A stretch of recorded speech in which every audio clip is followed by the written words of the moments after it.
It's a bit old-fashioned for some, but I won't do nothing to it. If you don't like it, you can find somewhere else. It's perfect. You want burgers, hot dogs, some chicken, and ribs. Yeah! Yeah!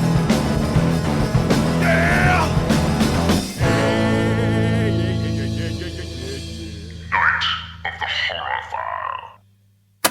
I gotta say something. It's fucking weird, but I really want fish and chips. Like, what is that? Why is that? There's no fish and chips in this movie, but Like it's based chips? in London. Yeah, but like no. Yeah. We're gonna talk about British idioms now. No, like fish and chips is fish and French fries. I Yeah, know. we call them French fries because we're stupid over here. When really it makes more sense if they're called chips because they're chips of the potato, you know. Are they? Yeah, and potato chips are called potato crisps over there. They're called crisps, which makes a lot more sense than Because they're potato crispy potatoes. I can't say they're potato, crisps, apparently. you know? I'm gonna eat some crisps. That just sounds even funner. I just don't understand the chips part. It's a chip. It's a of potato that's been chipped. You know, chipped beef. That makes chipped me potato. that makes me think of like cubed potatoes would be chipped to me. Oh, true. I don't know. I don't know. Well, I don't technically, yeah, those are chips. That'd be like home chips, you know, instead of home fries. Home chips. Now I feel know. like you're making shit I up. don't know. I do like me some fish and chips, but I also like movies based in London. Well, you know, as Americans, we're fucking stupid over here. Yeah. And we don't get a lot of culture. And so, Yeah. like, one of the ways we get our culture is from our movies and entertainment. And I love today's feature just for that.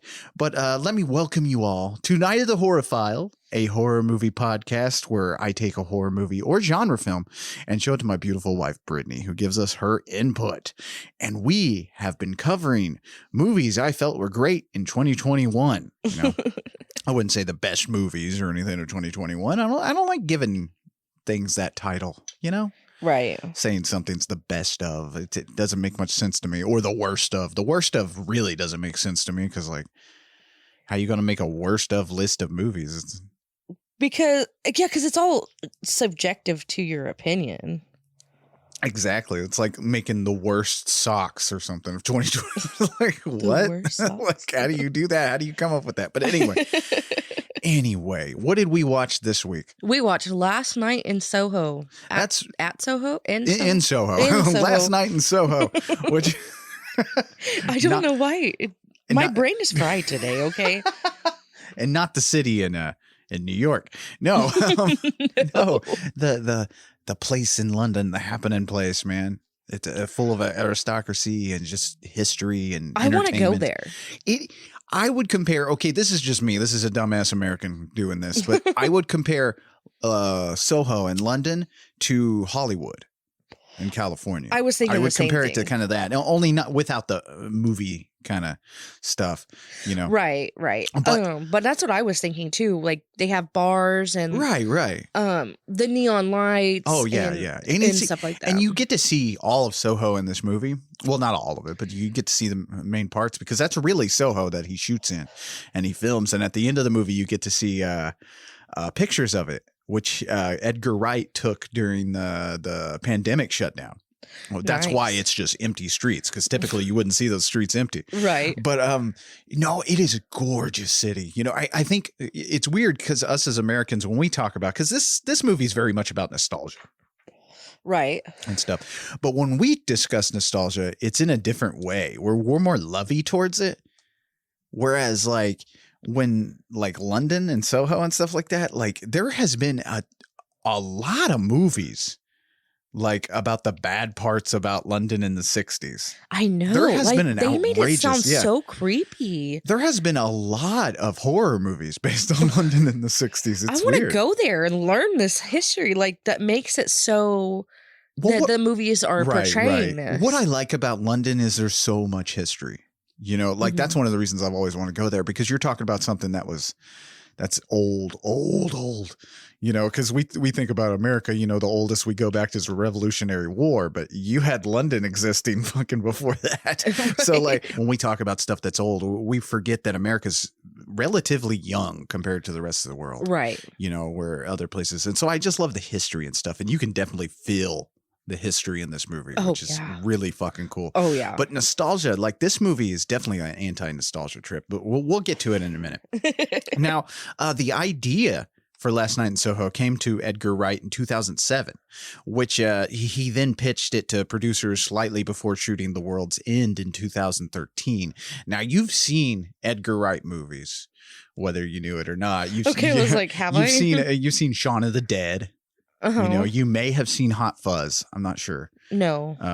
I love all those with Simon Pegg, and those are all good movies.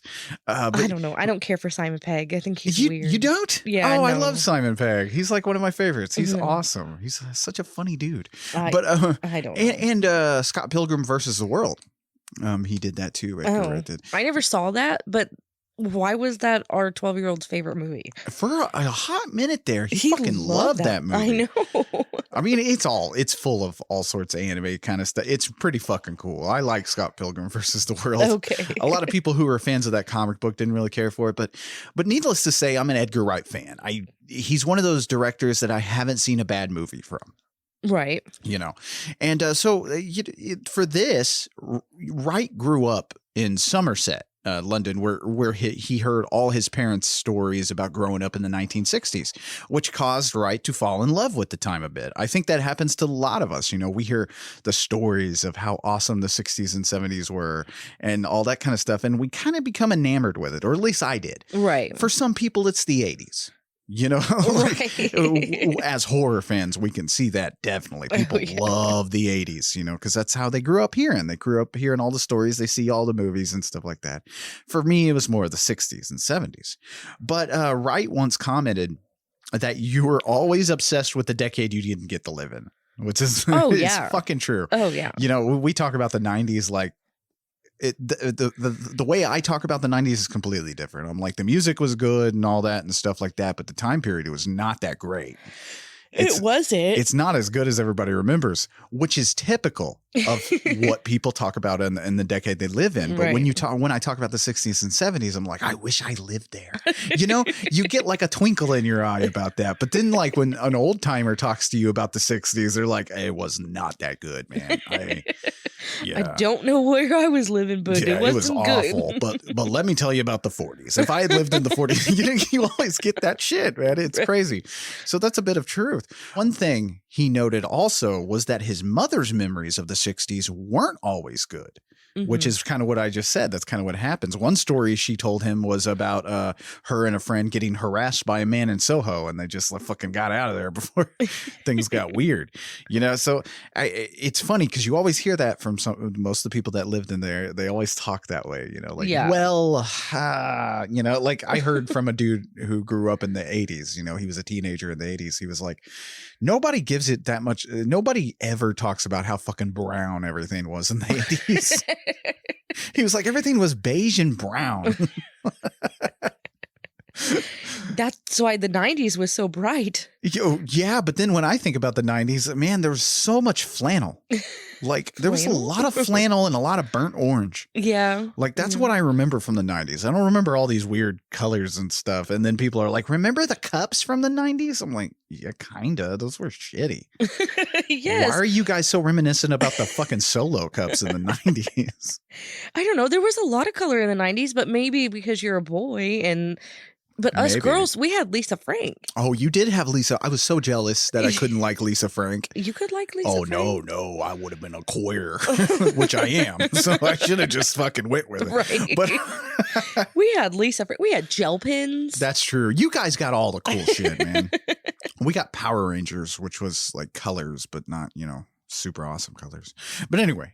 But while Edgar Wright is fond of the decade, his movie today acts like an anti-nostalgia thing. You know, it kind of talks about, you know, it's important not to be overly nostalgic about previous decades. Right. You know, there is a danger to romanticizing these pasts and as the best of times and whatnot, you know?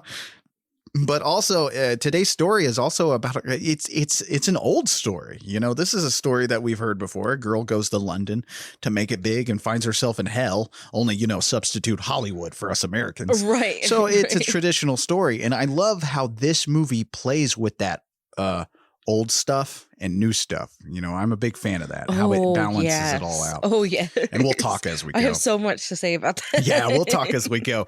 But now Soho is if you guys aren't familiar, is an area of Westminster, part of the West End of London. And it has been one of the main entertainment districts, the capital of, since like the 19th century.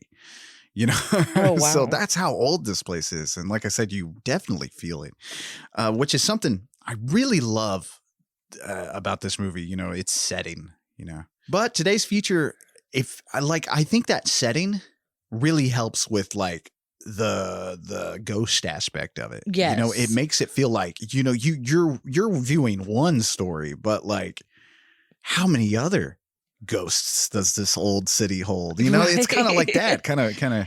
In one of the parts, and I'm just going to say it, in one of the parts, Miss Collins says, someone has died in every room. Yeah. In London. And I was like, oh shit, you're probably right. Like, yeah. And it makes you think, you know, as much as I love the 60s, you know, there's a lot of things hidden behind all that glitz and glamour. You know, there's a lot of darkness behind all that. Yeah. You know, you take a look at the movie we covered the last time we hit the 60s in a 60s love letter in a movie was Once Upon a Time in Hollywood. Now you watch that movie and fucking Quentin Tarantino goes out of his way to lovingly show the 1960s, the end of the 60s, even so much as fucking changing the situation that ended the 60s and making it better. And so you watch something like that and you know, that's kind of how your nostalgia works. Right. It's this joy of the decade. Whereas today's feature is kind of like, nah, man, this shit's dark. This shit was crazy. This shit was dark, man. There was some darkness. Originally, the film was titled Red Light Area, and then it moved on to The Night Has a Thousand Eyes. But for which are so on the nose gallow titles, man. Because I don't like the red light. What do you say? Red light area. Yeah, that makes me think of the red light district, which is kind of what this movie has a lot of. But then I think of Amsterdam, not London. Oh, true. Okay, I understand. Amsterdam does kind of come to mind with that. Yeah. But you know, like It goes without saying that today's feature is heavily inspired by Giallo, Italian horror. Yeah, you know, especially since like Edgar Wright has come out and saying that Suspiria has been a movie that's influenced his entire career. So you know, you definitely get the feeling of that. Yes, but so like those two titles, I was like, wow, I'm glad they didn't go with that because like that is such a on the nose title, you know? Right? But for the final title. Last Night in Soho. That originates from the English pop band Dave D, Dozy, Beaky, Mick, and Tish. Wow. It's a long name, you guys. Dady, Dozy, Beaky, Mick, and Tish. And Tish. Which is it's a really good band, by the way. We heard one of their songs in Death Proof. Where they're in the car right before Kurt Russell runs them over. But Wright came to this after a conversation with Quentin Tarantino, speaking of the devil, who mentioned that someone once told him that the title of that band's 1968 hit, Last Night in Soho, was the best title music for a film that's never been made. So that's where our title comes from. Nice. Not just that it takes place in Soho. But I like that title, you know, much more because you don't necessarily know what you're getting from it. Oh, no. Especially if you don't know what the fuck Soho is. You know, honestly, I didn't know what Soho was. I did. So I kind of understood. But I understood that it was London Soho, not New York Soho, because like, it's Edgar Wright. So I just assumed that. But, you know, if you don't know what that is, it's an interesting title that kind of hooks you. Plus, is it a horror movie? You know, you don't know if you're not following the news on it or anything like that. Right. Because this is one of those movies that kind of came out and now nobody talks about it. Which is sad. Because we'll talk about the weirdness of how this movie's a box office bomb, but at the same time is praised by critics. That's so weird. It's a weird. I think this is a COVID situation. We'll talk about that at the end. But no, we'll talk about that because this is a weird movie that just kind of faded off for a little while. You know, other movies have come out and more people are talking about those. Right. Which I'm like, man, this is, and like I said, we'll talk about it at the end, but this is definitely a movie I could see in about 10, 15 years that people are going to be analyzing. Oh, yeah. But anyway, with all that in mind, let's dive into 2021's Last Night in Soho. So when the movie starts, Leigh slices his own throat because he cannot take being a fashion designer any longer. I've always been very interested in fashion designers. It's just another one of those things that I can't do. So like it's always very much interesting me because I don't know fashion. Look at me. I'm wearing camo pants and a fucking black t-shirt, which I own 12 of. Isn't that like what they teach you like in fashion school? I guess, but do I have the patience to attend a fashion school, knowing that I'm like, I just like t-shirts. I like t-shirts. Mr. Evans, your design is really, really dark. It's just black, sun black. Yeah. Well. Yeah. Like my soul. I mean, contour? Anyway, but after his hit Baby Driver, which is another amazing film, like I said, Edgar Wright is one of those directors to me that just can't miss. But he wanted to do something radically different, and we definitely get different in this movie. Oh yeah, this is not a tongue-in-cheek comedy like most all his movies are. Right. This is definitely a more serious tone, and so it's strange to watch an Edgar Wright, and there's humor, but it's not as in your face as say Shaun of the Dead. Right. Shaun of the Dead, which is an amazing comedy. Right. I was like, that's a straight comedy. This is, I don't even know that this had like a lot of humor in it. It just a few instances, just to take just give some levity a little bit. I think I like nervous laughed more than laughed. Really? Oh yeah. It's okay. So here's one of the things that a lot of people kind of like talked about this movie is it's not scary. I don't know, man. This movie really gets under your skin and is kind of freaky. Yeah. Like, I wouldn't say right out terrifying. Like, I'm not going to have terrible nightmares or anything, but just the fact that like this girl's, we'll get into it, but this girl's nostalgia turns on her. Right. Just the fact that this wonderful decade that you think is so upbeat and poppy just fucking turns out to be a hellhole. Yeah. Yeah. That shit, I don't know. To me, it's a very scary movie that way. And I think, and Edgar Wright is a huge horror fan. Oh, yeah. I think that goes without saying, knowing that he like did Shaun of the Dead, which is the ultimate tribute to zombie movies. Right. Like he's a huge horror fan ever since he did one of the trailers on Grindhouse for Tarantino and Robert Rodriguez. I was like, man, I really want to see him do a serious horror movie. And so now I got it and I'm like, it's much more than I expected. But anyway, like I said, he wanted to go in a different direction. And for this, he worked with Krysty Wilson-Cairns to write today's feature.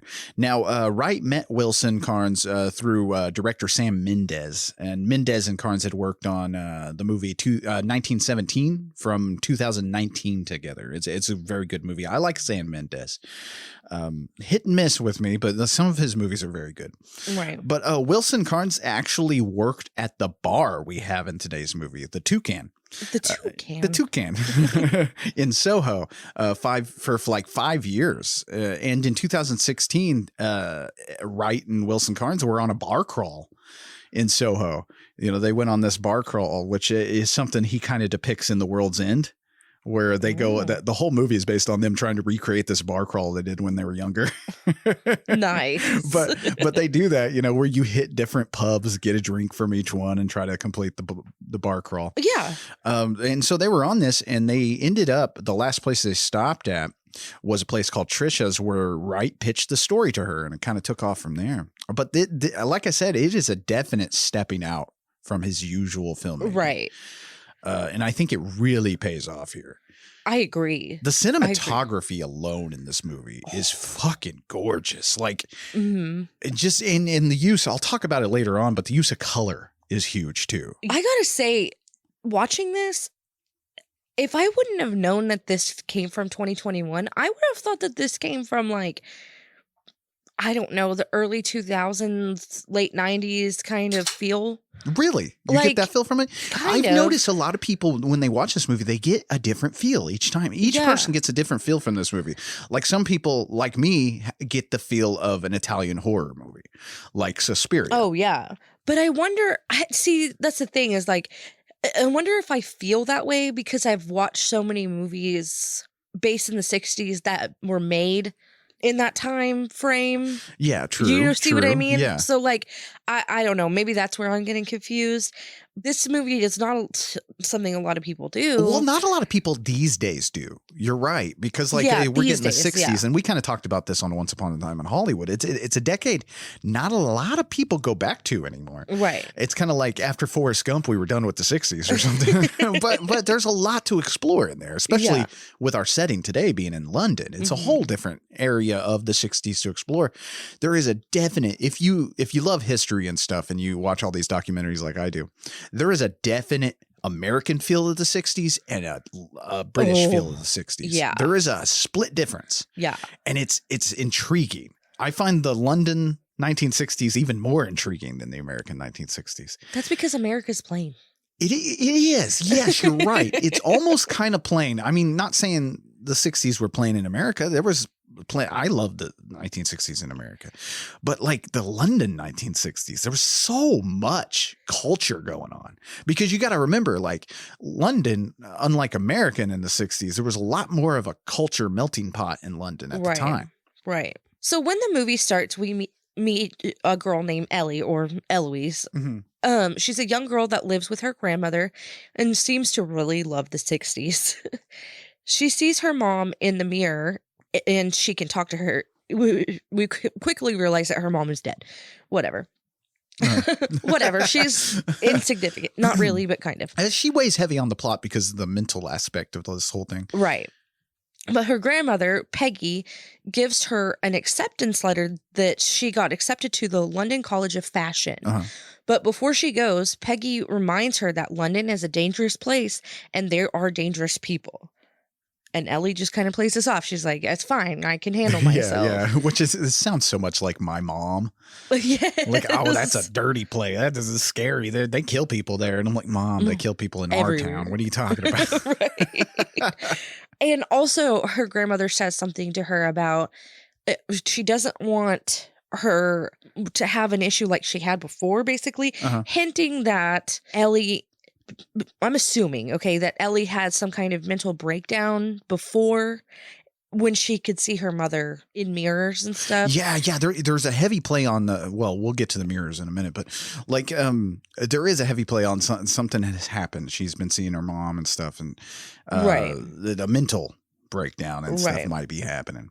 What I love about this movie is they don't quite explain why she like goes to another world and starts seeing all this stuff that she sees. There's no fleshing out or fucking time dedicated to someone explaining it to her, which is something I love. Yeah. You know, it's kind of like those old Italian horror movies. Nobody stopped and explained the stuff that was happening. Right. You know, it's just like, that's happening. And it's really up to interpretation. Like you could say she's schizophrenic. You could say she's not. Like she's been through trauma, so she's reliving this. I don't know. Or not reliving this situation, but it's not her situation. Yeah.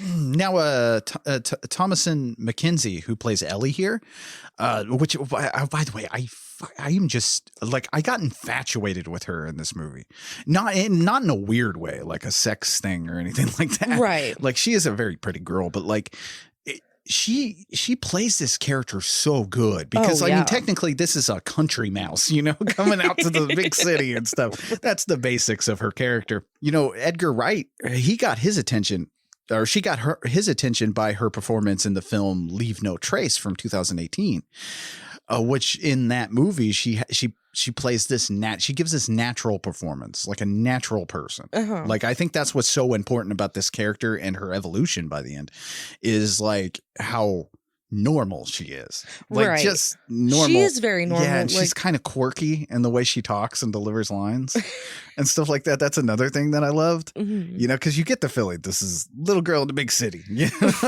That's what her character is. And I feel like it's needed here. I don't want to say this like it's bad, but if this was an American production, Mhm. we probably would have had like a supermodel play this girl, which and we didn't need that. yeah, or one of the people from Pretty Little Liars would fucking play this fucking girl, Right. and it would be too dramatic. That's She true, does yeah. not give a dramatic fucking character here. And we don't need a dramatic character. We No. need this innocent character for this story to play out. Yeah, because it works, Right. And you fall in love with her very much like you fall in love with Anya Taylor-Joy later on, which I'll get to. But like you fall in love with this character because of the way she's so like relatable, Right. like just her love of the '60s. Even if you don't love the '60s, we all have that decade. We all have that Right. decade we want to go live in. That we thought, oh man, I missed the perfect decade. Right. I've never heard anyone not say that. Like, oh, I'm living in the wrong decade. I should have lived in, the so-and-so era. Right. The 80s, like I said, with a lot of horror fans. That's typically where they go to, it's perfectly fine. But nostalgia poisoning, which I'll mention later. But I feel like her character's so good. Oh, Like, she's she so is great. such a connectful character, and she feels very much like in Suspiria, Jessica Harper's character feels kind of the same way. Oh, yeah. This you can tell she's just an innocent kind of girl that's been like plunged into this fucking nightmare that we're about to get. Yes, very innocent and very sheltered. Yeah, kind of naive. Yet you very know. naive. Yeah. I mean, she has her past, the dealing with her mother's suicide, but In the mental illness side of Yeah, it, but yeah. that can happen anywhere. You still don't true, true. like just because you live in a big city or the country or whatever doesn't mean you're more or less likely to deal with these things. Right. And out of all the actors in this movie, she's the one I was less familiar with. So it was really fresh to see someone new, Nice. and she actually dropped out of the Top Gun sequel to be in this. Top That's Gun. weird. Not Maverick weird or whatever. I didn't know there was a Top Gun sequel. That's why I said that's There weird. is, and I don't know when that's coming out. I've heard zero news about that, and not that I give a shit. Did Top Gun need a sequel? No. Was anybody clamoring for a Top Gun sequel? I hope not. I think Tom Cruise was. That's about. So Ellie gets to London and needs to take a taxi to the dorm. And the driver is being really creepy and even says that he might be her first stalker. Which is not what you want. What? It's not what you want when you first arrive to this fucking town Right? or city. Like, she first gets there, the first guy's like, oh, I might be your first stalker now. I can't do a British accent. No. So everything's going to be very Cockney if I do an accent in this episode. I'm just saying. But She's like, you can let me out here. I'm going to go hide in this store and wait Yeah. for you to drive away. Yeah. But she eventually gets to her dorm and she Mhm. meets her roommate, Jocasta. And Jocasta's a little weird. Jocasta is straight up, her and her friends are straight up the mean girls. Oh, yeah. Mean girls. There is another movie happening with Jocasta and her friends that we're not privy to. I don't want it. No. I don't want it. Jocasta was actually going to be Edgar Wright's name if he was a girl. His mom was going to name him Jocasta That's if he was a funny. girl. So they kind of bond over their being in the Dead Moms Club. Ellie says that her mom killed herself when she was 8. Then all the girls gather together, like from the dorm, a few of them, Yeah. and they go to Soho to drink a party. Ellie doesn't really get along with these girls. She's a little overwhelmed. Yeah, which I mean anybody would be. I don't know Right. if I could do dorm life. I've never been in this situation. Dorms and college and stuff like that. Like Me either. I've I known don't a lot know. of people who have, but it's just like You know what? I think I could do it because I am such a social person. You could. You Yeah. definitely could. Me, no. I would be Right. that roommate. I would be the roommate that gets killed, like in fucking Urban Legend, you know? It's like you come in, I'm getting pounded against the bed. Shut the door. Yes. I am such an antisocial person.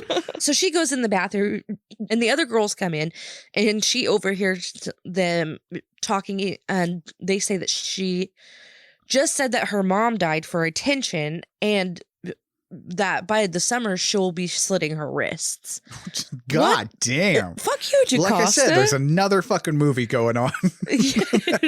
Jocasta's just a bitch and her friends are just going along They with are it. so, like, Edgar Wright does these characters so well because, like, later on they're dressed as, like, the girls from The Craft, which if you know that movie, it makes perfect sense. Like, it's so good.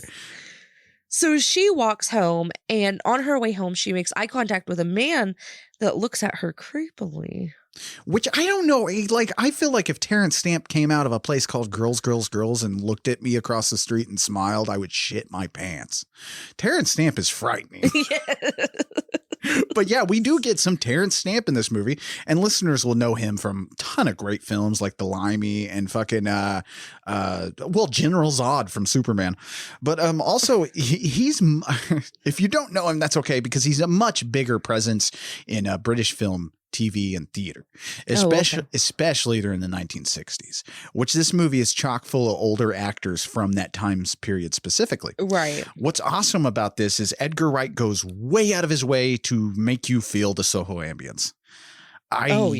Even though I've never been to this city, I kind of feel like I do after this. I kind of feel like I did after this fucking thing. At least Soho. Yeah, and you're like, God, I really want to fucking go there. Yes. Well, especially because we live in fucking bumfuck Oklahoma. We're in Tulsa, which I know some people are like, that Tulsa's a city. It's like, yeah, it's not the same.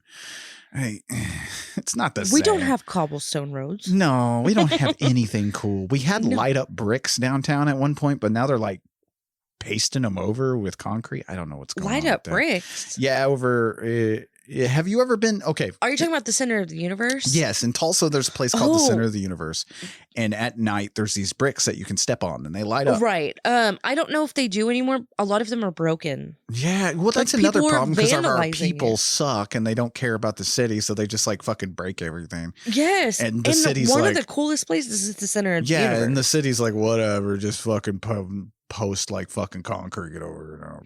It's like, can you give a shit about this place besides the fucking performance centers? Like, I get it, those are the money makers, but can we give a shit about our city? Like, I feel like when you look at London, and I don't know, I don't live there. Some of our UK listeners might be able to tell me differently, but I feel like they give a shit more about their city. I don't know because we don't live there. Yeah, exactly. I would hope so. Exactly. I don't know. Like I said, the only reason I know these things, or I've even experienced London, is through documentaries and movies. So, like I said, maybe our UK listeners can fill me in on that. But I just feel like the Soho district, the way it looks in this movie, it looks like people give a shit a little bit. Right. Yeah. But also with every city, there's a darkness to it. I think that not enough is said about that. You go to any city and you're always mesmerized by it, but you never ever kind of consider the horror stories that go on underneath. Right. I think is really good because there's always a seedy underbelly to everything. Yeah. Like when I went to Hollywood, I was not thinking about the many girls that had to go there and suck a fucking producer's dick to get where they're at. Yeah. I was just having fun. Like, a Bruce Lee statue, You said that, and then you said you were having fun, and I was like, you didn't get your dick sucked in Hollywood? No, man, I wouldn't. When I went to Hollywood, we stay on the Strip in the Days Inn, which cost my parents a fucking fortune. But, but we stayed on the Strip. No, I never got my dick sucked, but I did almost get asked out, and I didn't know it because that's how much of a loser I was. Yeah. Because we went to a porn museum, me and my friend, which turned out to be less of the giggles and more kind of interesting than I thought it was going to be. You learn the history of pornography in Hollywood, which was pretty cool, man. I did not realize there was that much history behind it. But anyway, there was a girl at the counter and she was like, what did she say? This is so long ago because my friend made fun of me like the entire trip about it. Because she was like, I get off around 8. If you guys are just vacationing, like, and she was talking to me specifically. She was like, I could show you around the city. Oh no, my parents are staying with us. Like, Jesus Christ, I was 18. I would have been fine. My parents. What oh the my fuck? God. And like my friend was like, you're a fucking idiot, man. But no, you don't think when you go to the city, and I like to call it spores. You get spores when you go to these big cities and get enamored by them and stuff. But then, I'm sure the people who live in these big cities know the history and they know the darkness and stuff like that. And they're much less enamored. And I like how our character here is definitely going through that first steps here. She's so happy to be in the city, except for Jocasta and her assholes. The mean girls are probably making a fucking book about it. Right. No, she loves to be there. She's excited to start school. Like, I don't know. I think it's great. Yeah, the innocence is wonderful. It's it's quickly ruined. Quickly smashed. But what I love about the setting is we're not just recreating it on a soundstage. Right. You're really there, and it took a lot of trick filming and stuff like that to really get this right, because the businesses are open 24/7 on Soho. Oh yeah. So you got to shoot around them. Plus, when we do get to the 60s and these scenes here in a little while, like that's another fucking test of filming, because then you got to make sure everything looks accurate. Right. And period accurate cars and all sorts of shit. So like Edgar Wright really had to work very closely with his set designer. Oh, I bet. So the night before the first day of school, the dorm has a party, and Ellie meets a boy named John. And Ellie ends up oversleeping and almost being late to class. But, I got to dive into that just a little bit, though. Okay. She did not want to attend this party. No. She did not want to be there. No. And she ended up, sleeping in, this common area of the dorms. And, when she woke up, she was late to class. Almost. Yeah. Which that sucks, man. You go in, you're wrapped in a fucking comforter, like she's trying to get some sleep. And It's too noisy. So it's one of those desperate fucking moves you make when people are having a big ass party and you're trying to sleep. You're like, well, fuck it. I'll just go out there, I guess. Fuck, I guess I'm part of the fucking party. It didn't help that Jocasta's getting railed in the room. Oh, that's true. Yeah, yes. You don't want to fucking listen to your roommate fuck. Like, that's just annoying. So when she gets to class, she sits next to John because it's the only open seat. Right. John becomes bigger, so that's why I pointed that out. Which, by the way, John is played by Michael Ajao, and the last thing I saw him in was Attack the Block. Here, I love his attitude in this movie. I love his character. Oh, yeah. He's just trying to be helpful. Yeah, he's the one nice aspect of this fucking city, besides Miss Collins. Miss Collins here in a little bit, which... What do you mean she's... Well, at first. Okay, I was like, what are you talking about? She's found, she thinks she's found somebody who's like a mother figure here in a minute. Right, right. We'll learn more later, which is... So after school, Ellie finds a card for a room for rent. Room for rent. Now you're talking like her. She has this little speech thing that I find fucking adorable. Because the way she talks, I'm not going to fucking try to recreate it here, you guys. Because like I said, any British accent, it's going to... this girl's going to sound like a fucking 80-year-old Cockney motherfucker with a bad leg. Oh, yeah, I'm here to rent the room. Anyway. I'm going to fishing school. But she has this little speech thing that I find adorable, the way she pronounces things. She's very cute. Yeah, and she holds back her words, which doesn't make sense to anyone but me. But like when someone holds back their words, they're saying them, but they're not very loud. Like she's talking, you can hear her, but like it's just like she's holding back her speech. Yeah, she's very Mousy. much a mouse. Yeah. She then goes to see Mrs. Collins to find out more information about this room to rent. Mrs. Collins goes over all the rules, and Ellie is very excited to move in, even though Miss Collins, hold on a second. Okay. She says, you can't decorate this room at all. That's one of the rules. Like you have to leave it the way it is. And Ellie's like, okay, whatever, cool, whatever. And she's got to pay 2 months worth of rent in advance and something else. What was it? She had like a deposit and 2 months worth of rent. Like it was a lot of fucking money. A lot of money. I just love Miss Collins. This lady has had it. Yes. Like she was like, you're not going to do laundry at night. You're not going to have boys over. We're not going to have party. The whole time she's like, oh, I wouldn't do laundry at night. I didn't. She goes, no, she's so funny. She says, I don't do laundry. And then she was like, oh shit, that's not what I meant. She was like, no. I do laundry, just not at night. That shit was funny. But I love how excited she is about this fucking nasty ass room. Because this is not the most glamorous place to stay. Hey, I would stay there over with Jocasta getting railed, okay? Yeah, I don't need any of that. But Miss Collins is played by classic actress Diana Rigg. Now, a lot of these actors and stuff I'm probably talking to, a lot of you guys probably don't know, but Diana Rigg was an actor. She was in a James Bond movie. You know, I forget which one. Was it Casino Royale? I can't remember. But anyway, she was in a James Bond movie and a ton of other movies, by the way. But this kind of continues. This was her last film, actually. She was in, sadly. But this kind of continues Edgar Wright's tradition of casting former James Bond film actors in important roles. He does this a lot. Really? Like in Hot Fuzz, he cast Timothy Dalton as like the main bad guy in the movie. And then later on, you even get Margaret Nolan, who I do know from one of my favorite James Bond films, Goldfinger.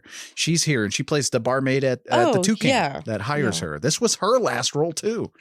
Yeah, we have lost a lot of people, you guys. I don't think enough can be said about all the fucking fantastic actors we fucking lost in the past like year. Bob Saget was killed. I'm just saying it. Bob Saget was killed. I'm just saying it. Bob Saget was murdered. Murder. Who wants to murder Bob Saget? Anybody that wants a lot of money. I don't mean to be an asshole, but did Bob Saget have a lot of money?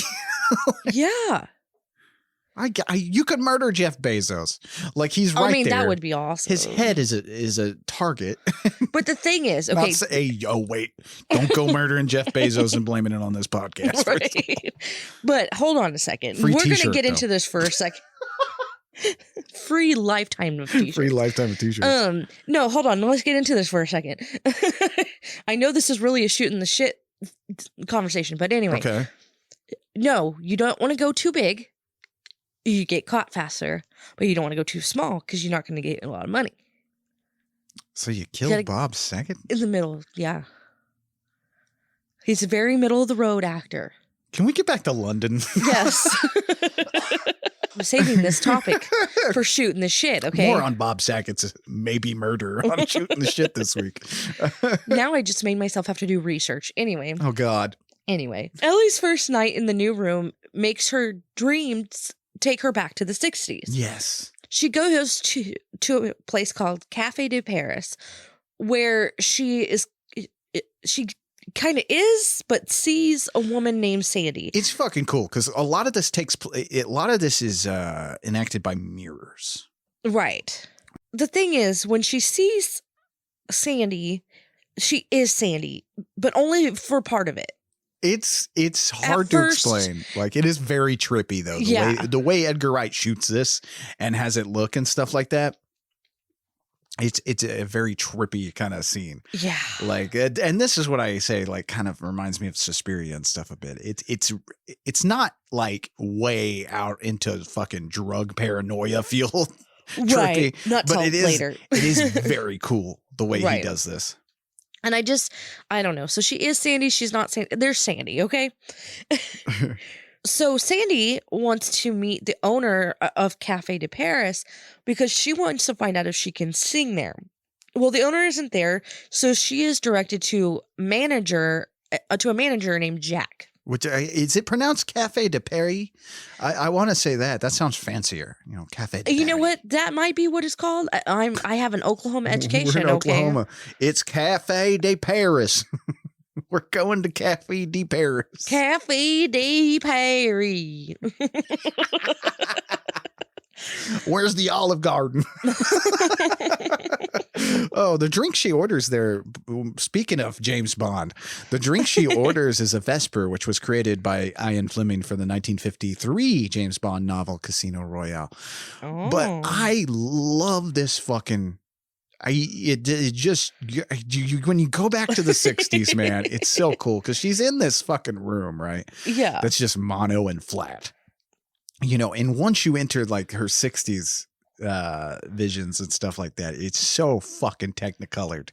And it's like when Dorothy wakes up and like Oz. You know, that's how I would explain it.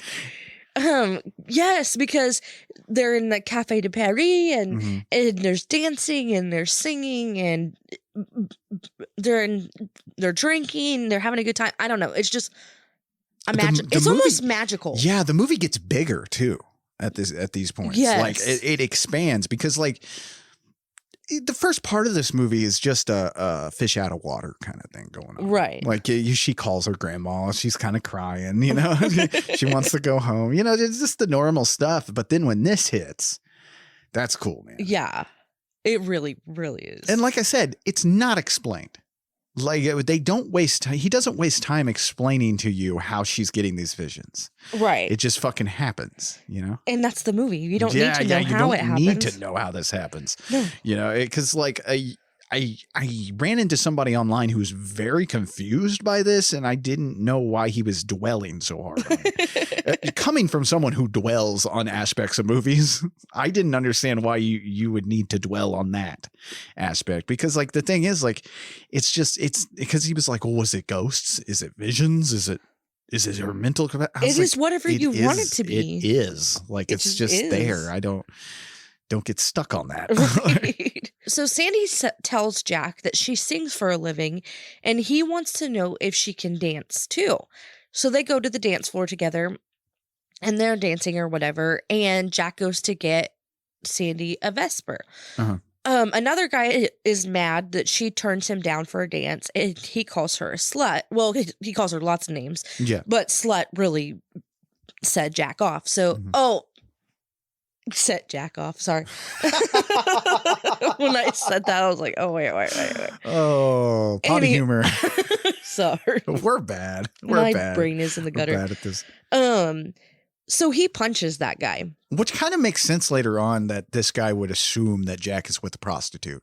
Right. Yeah, it does. It's like a tell sign for later because this guy pops back up like as one of Jack's friends. Right. And so you kind of wonder, is he running a game with this whole beginning part?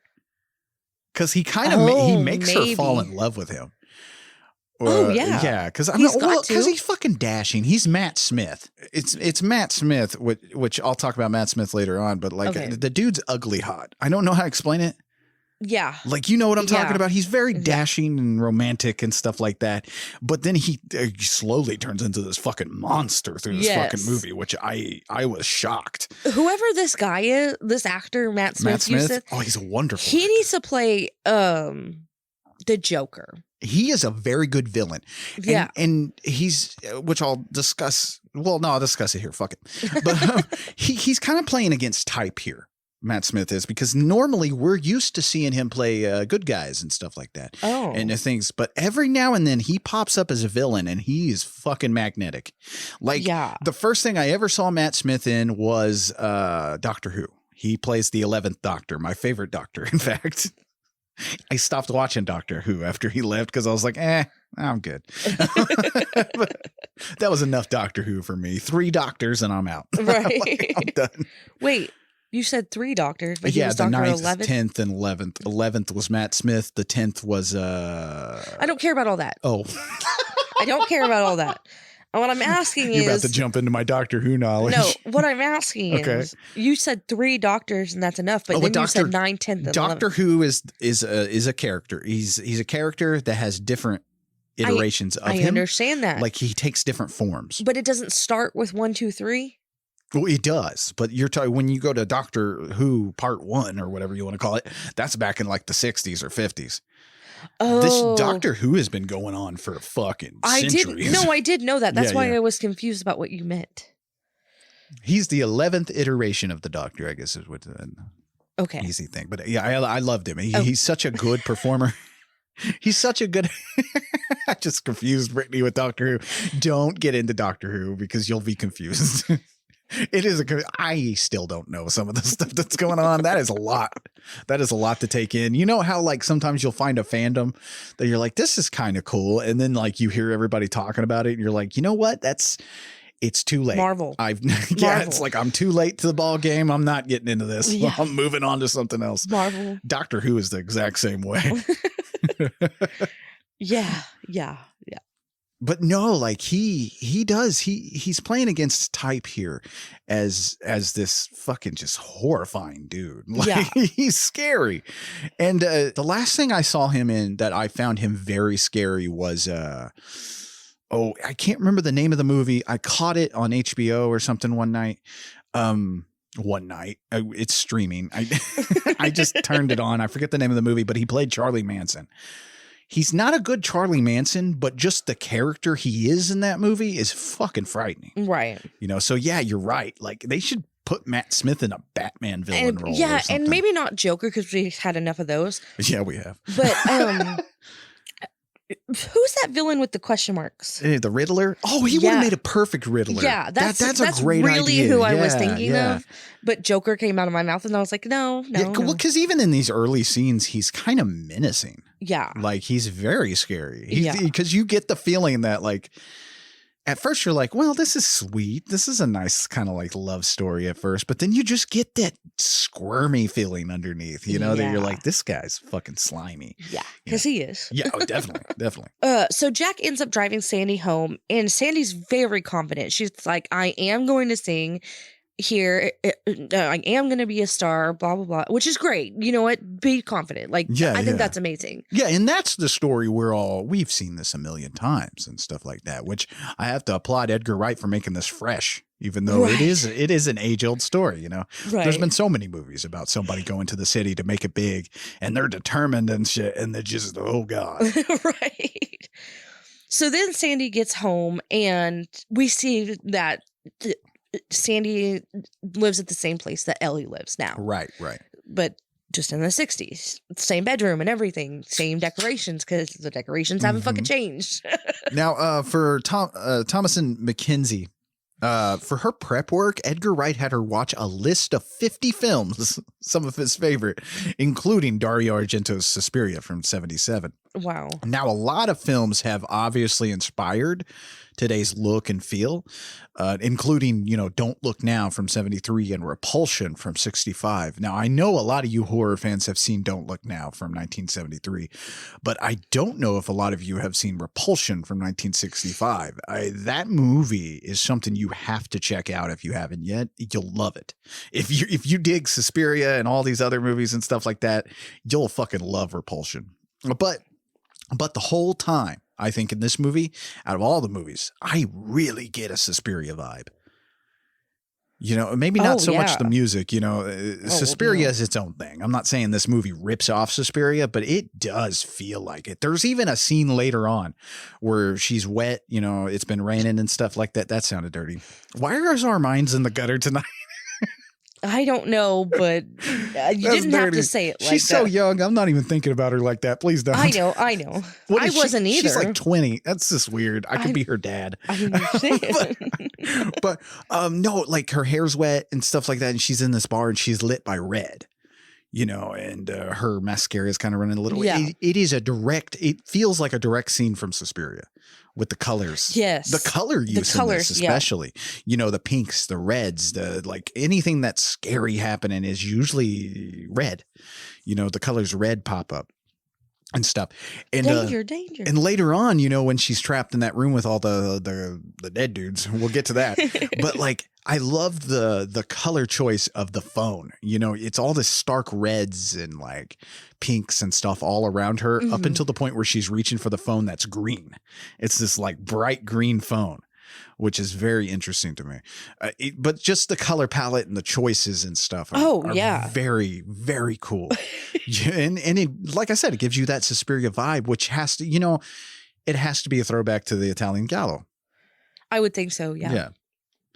But sorry, you guys, I'm going to blow this movie a lot today.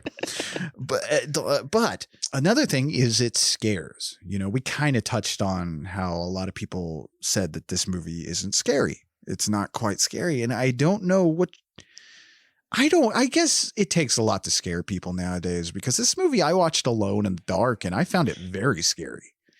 It was pretty scary. Yeah, like I said before we started this month, I was like, a lot of these movies freaked me out, like, which is something I don't get much anymore from horror movies. It's hard for me to get scared at horror movies, but I felt it here. Right. Just the buildup, because that's what I was going to say is the yeah. buildup. It's immense. That's the word I was looking for. I would say the movie is a combination, in my reading, it's a combination of there's so much going on in every shot. So it's not a slow burn in the way the action is happening, but it's a slow burn and it scares. You know, it builds you until like the end. You're just like, God damn. And then yeah, you're just freaked the fuck out. Yeah. What the? It is.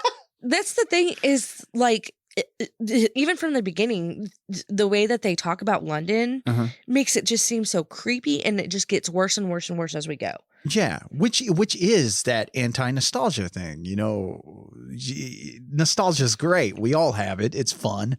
But there is a danger to it, you know? There is such thing as too much, you know? Oh, yeah. Obsessing about your nostalgia way too fucking much. You can do that, you know, which I think is harmful. I mean, we see it now with the movies that are released. We're so fucking tied into our nostalgia that we can't move forward artistically in some of these movies. Like, as much as I loved Spider-Man, the new Spider-Man, No Way Home, I don't necessarily know if we needed to bring back. Oh, I might be spoiling this for you, so you might skip forward 15 seconds if you haven't seen Spider-Man No Way Home.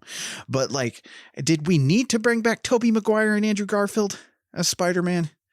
Like, did they do that? Yeah, they're back, and I'm just like, how are they back when there's only one Spider-Man? Universes. I'm not going to go into it. Okay. It's a whole thing. Doctor Strange. It's magic. Don't worry. But like, they bring it all back and they combine the universes and everything, which is fun. But it's like, at the same time, it's like, wow, I'm just watching those old movies right now. Right. Like, I paid a ticket price for a new Spider-Man movie, and I'm just watching a rehash of the old shit. I'll just go watch the old movies at home. Yeah, like, it's just like, and that's starting everywhere. Like, one of the new Flash movie that's coming out. Like, we're getting Michael Keaton as Batman, and What? Michael Keaton's Batman's popping up in it.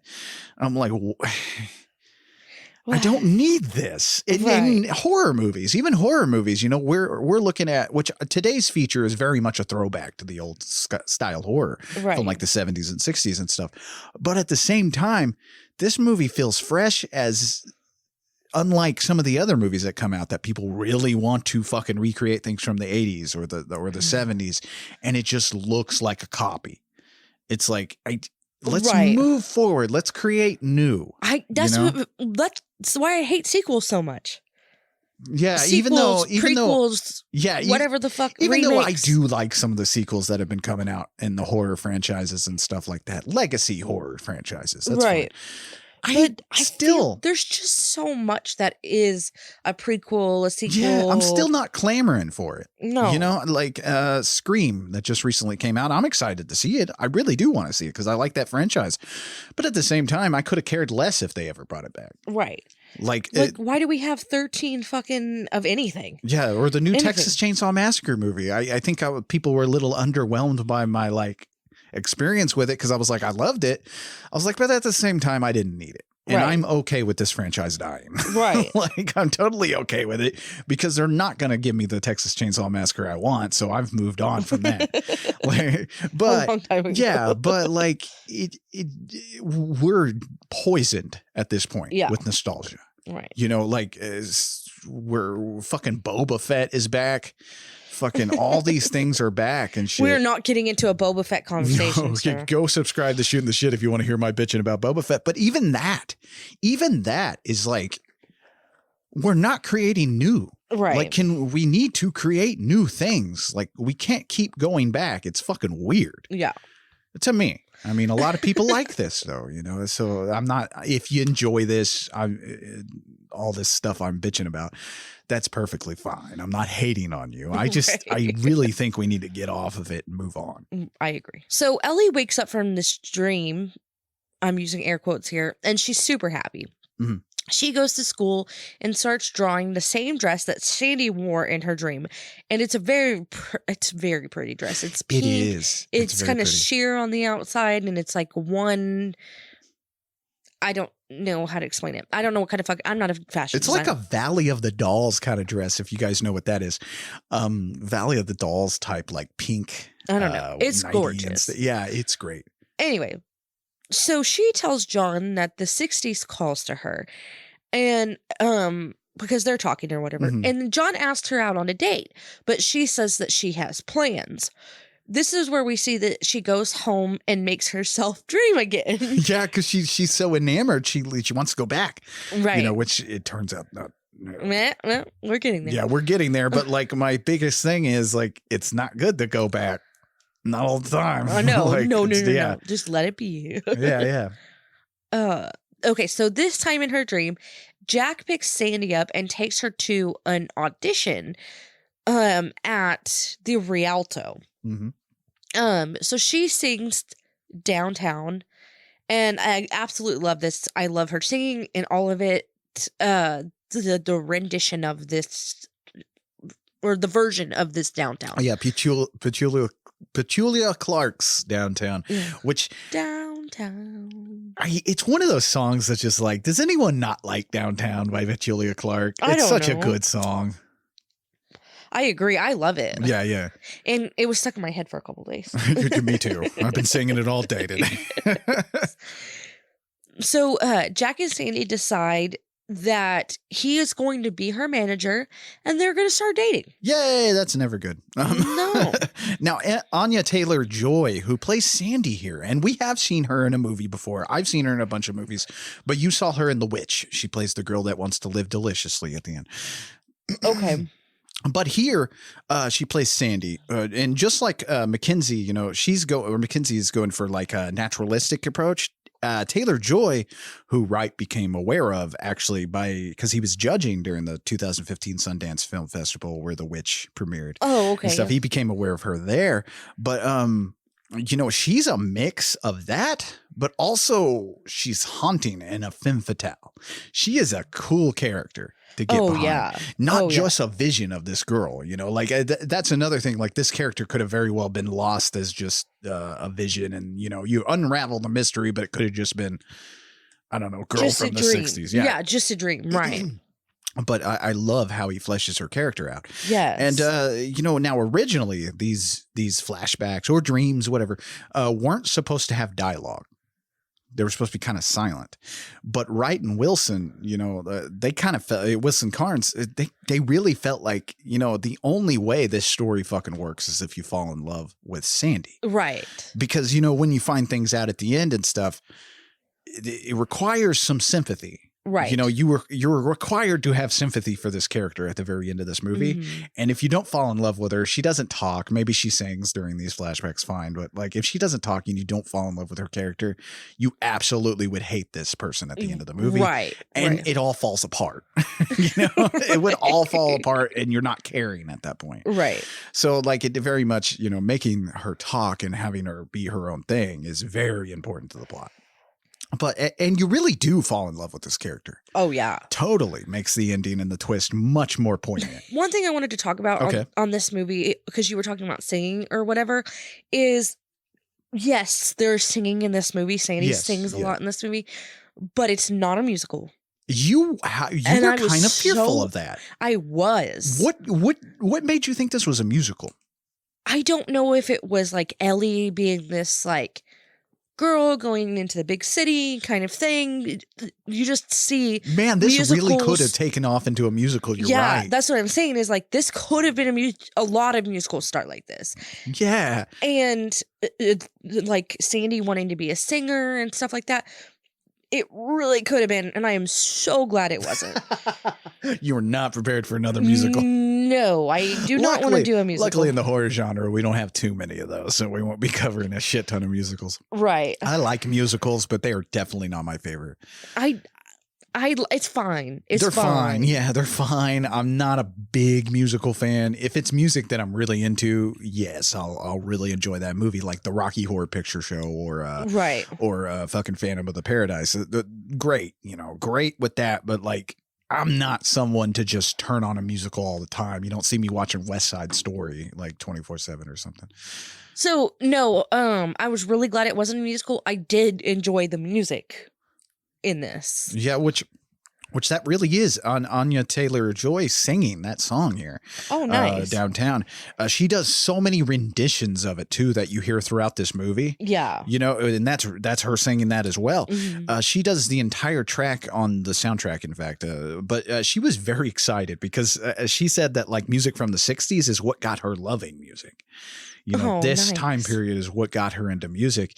And so she was like super fucking excited to sing Petula Clark's Downtown.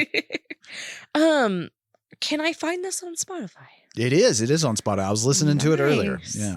And her version too. Nice. Yeah. She has a beautiful voice. Yes, she does. Some of these actors that sing in movies and stuff, and you find out that's their real voice. It's like, good Lord.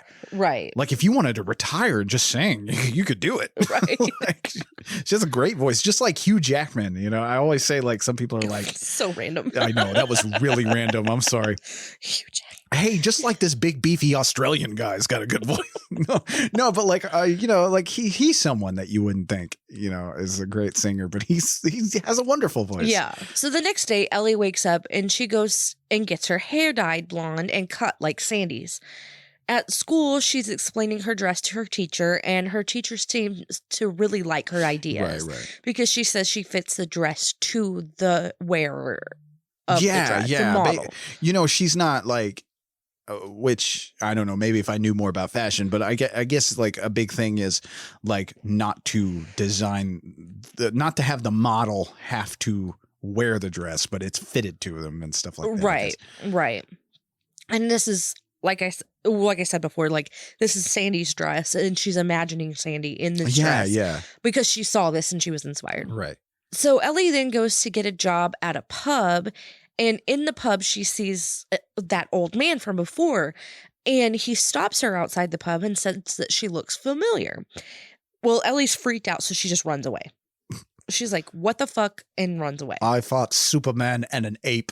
Remember Link? Terrence Stamp was in Link. He was the doctor in that. Okay, I was wondering. I was like, I've seen him before. Yeah, he was in Link. He was younger in that movie significantly. But Terrence Stamp, besides fucking Superman, I've just always seen him in the same age. He's 82 years old though. Like in this movie. Really? Yeah, he looks great for 82. I haven't seen him in anything in a while, so I was super excited when Terrence Stamp popped up in this movie. Because I will say, if you guys haven't seen this movie, you really need to turn off the podcast and go watch it. Oh, yeah. Like, it's one that you need to go in not knowing anything about. Like, it shocked the fuck out of me how much I loved this movie because I knew nothing about it. And kind of like you were on the same page. You thought maybe this was a musical. Right. And when I started watching it, I was like, why did he like this movie? Not that I didn't like this movie. It just didn't seem like a movie that you would like. Oh, yeah.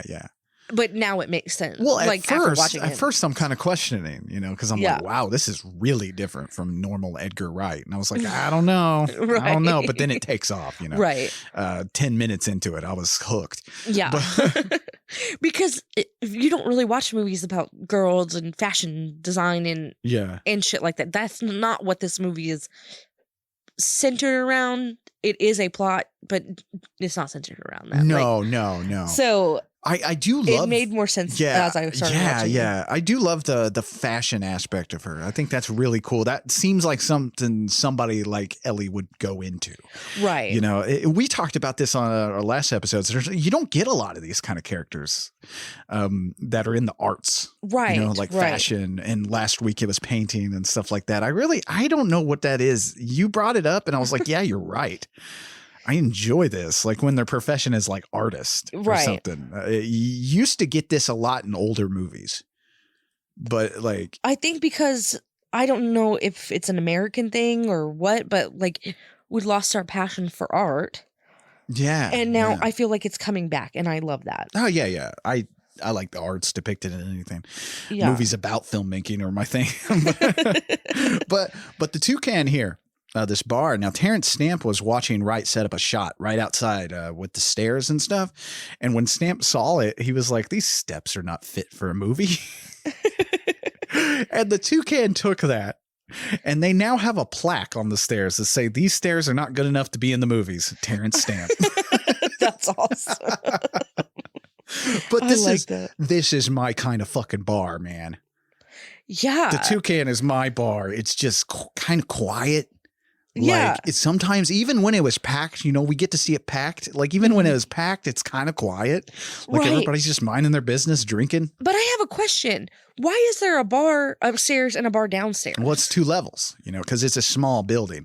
Right. A lot of London places London businesses are like this. Okay. They're very small, so you have 2 levels. You know? Okay. It's a lot easier to serve more people that way. I got you. That makes sense. Yeah. I just didn't know if like the bottom part was more fancy or something. Well, if you kind of notice, like the top part is a little, it's not fancy per se, but it's a little bit more fancier. I don't know. You know, it is a little fancier up top. And then down bottom is like a dive bar almost. Yeah, it's busier up top. Yeah. Too. Like, because people probably don't want to go down to the basement unless they have to. Right. Not basement, but you know what I mean. Yeah.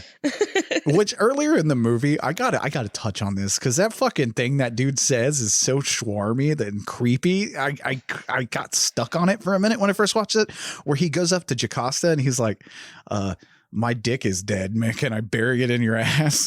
Right.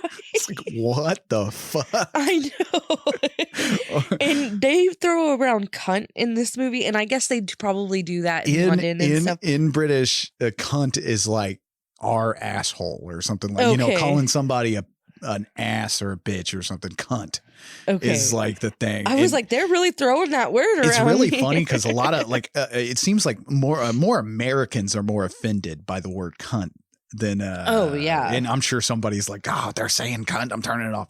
But sorry, it's a curse word. I'm not gonna fucking censor this. Right. But like over there it's kind of like thrown around like nothing. Like it's that's their slang, which is cool. Mm-hmm. It is what it is. I like the culture part of it. Yeah. So later that night, Ellie dreams again, and this time Sandy is very upset and Jack starts being a jackass. And we quickly realize that Jack is trying to pimp her out and says that she needs to do this to get her name out there. Which I hate the fucking table scene where she sits down and the dude propositions her. Yes. And she's like, oh, I'm with Jack. You know, I'm paraphrasing, but like, dude's like, oh, I'm sure Jack wouldn't mind. Because she hasn't realized yet. Like, she hasn't realized what he's doing. I don't know. Why would she not realize, or not realize, but why would they not have this conversation? I don't know. Well, you're naive. I guess. Know, like I said, you know, it's the tragic story that actually has happened. You know, we found out that's the truth. Right. So Ellie tries to make Sandy run away, but then she is thrown into where she sees that Sandy is doing sex work. Something about not actually seeing the sex work. Like, we do kind of get a quick glimpse of somebody giving somebody a BJ in a hallway, but it's filmed from behind. So it's not that egregious, but like something about not actually showing the sex is nastier to me. Like they do this a lot in movies. The dude comes out buckling his belt and it's grosser. You know, for some reason that's nastier than so like seeing creepy. the sex. It's because of the creepy aspect of it. Yeah. He does it so well that this scene, while it could just be like oh no, she's a prostitute, it's more like well, first of all, you know, let's clarify that Sandy is not doing this on her own free will. Right. and like, it's something about like the way he shoots it is just like I was saying, I was like, you guys weren't scared? Like, this is fucking frightening to me. Right. It's a different kind of horror, you know, like this part, you know, it's a different kind of horror that I don't think a lot of people find scary anymore, which is kind of disturbing. I think the thing is that it's too real, almost too real. of these things being able to happen. Is it kind of like rape in movies? Like, not that this, well, yeah, it is. But like, like in a movie with a rape scene, I've always said, rape can be good in your movies if you better fucking know how to use it. Right. You better fucking know what you're doing. Right. Or I'm out. Like Rob Zombie does not know how to fucking deploy a rape scene. Like, no, it better have some relevance on the plot. Right. Not just to have a fucking rape scene. Yeah. So maybe it's kind of like that, where like you watch a movie where someone gets raped and you're like, this is a bit much. Right. Even me, as somebody who's watched all these fucking terrible movies, like even me, like a person who finds artistic merit in the movie Sallow, 120 Days of Sodom, even I get a little like disturbed by this, but I like that about a movie. Right. I like when a movie disturbs me, and this definitely does here. And I think it's because it is deep seated in reality. Yeah. And people don't like that. Yeah, which they is don't weird. want to face the reality of this. Which, I've always said that, movies, when a movie's a good form of art, it depicts like it is kind of has one foot in reality. And we know by the stories by now, I hope everybody knows that this shit actually does go on. And whether it be for women that have moved out to Hollywood and men, by the way, I don't mean to say it's only one gender or anything like that. Mm-hmm. But, we know the stories are true. People move out to Hollywood, try to become actors, and they get fucking pushed into sex slavery, basically. And we know all these stories. So and that's why I'm like, well, I don't find it as like, I'm not like, ew, I don't need that in my horror movie or anything like that. Right. So I could see why people have a problem. Not saying anybody had a problem with this per se, but we're just touching on it a little bit. Right. But, yeah, like I covered, that was Doctor Who playing Matt, which is, again, I was not prepared to see Doctor Who like this. Right. Oh, but I love it when actors go against type, which Anya Taylor-Joy, who has a wonderful name that I just want to keep saying. I know. You said it earlier and I was like, who the fuck are you talking about? And then I realized her name is just happy. Like Anya Taylor-Joy. Like it's just, it's a fun name. Sorry. Kudos to her parents. That was great. It's great naming. But good job, parents. But she's definitely going against type in this movie as well. Most of her roles have her playing this innocent final girl type character. Take The Witch, for example. Yeah. But here she gets to ultimately be a femme fatale, which is totally against type for her. And I love it though. By the end of this movie, by the end of this movie, you love this character, no matter how bad shit gets. And it in all forms, and we'll get to that, but in all forms, you love her. Yeah, even when I'll go with it, sorry. Yeah. Even when she becomes the villain at the end of the film. Yeah. There's still so much sadness, and you have so much empathy for this character that it's, like, you're so torn. But anyway. So Ellie starts letting these dreams kind of get to her in real life.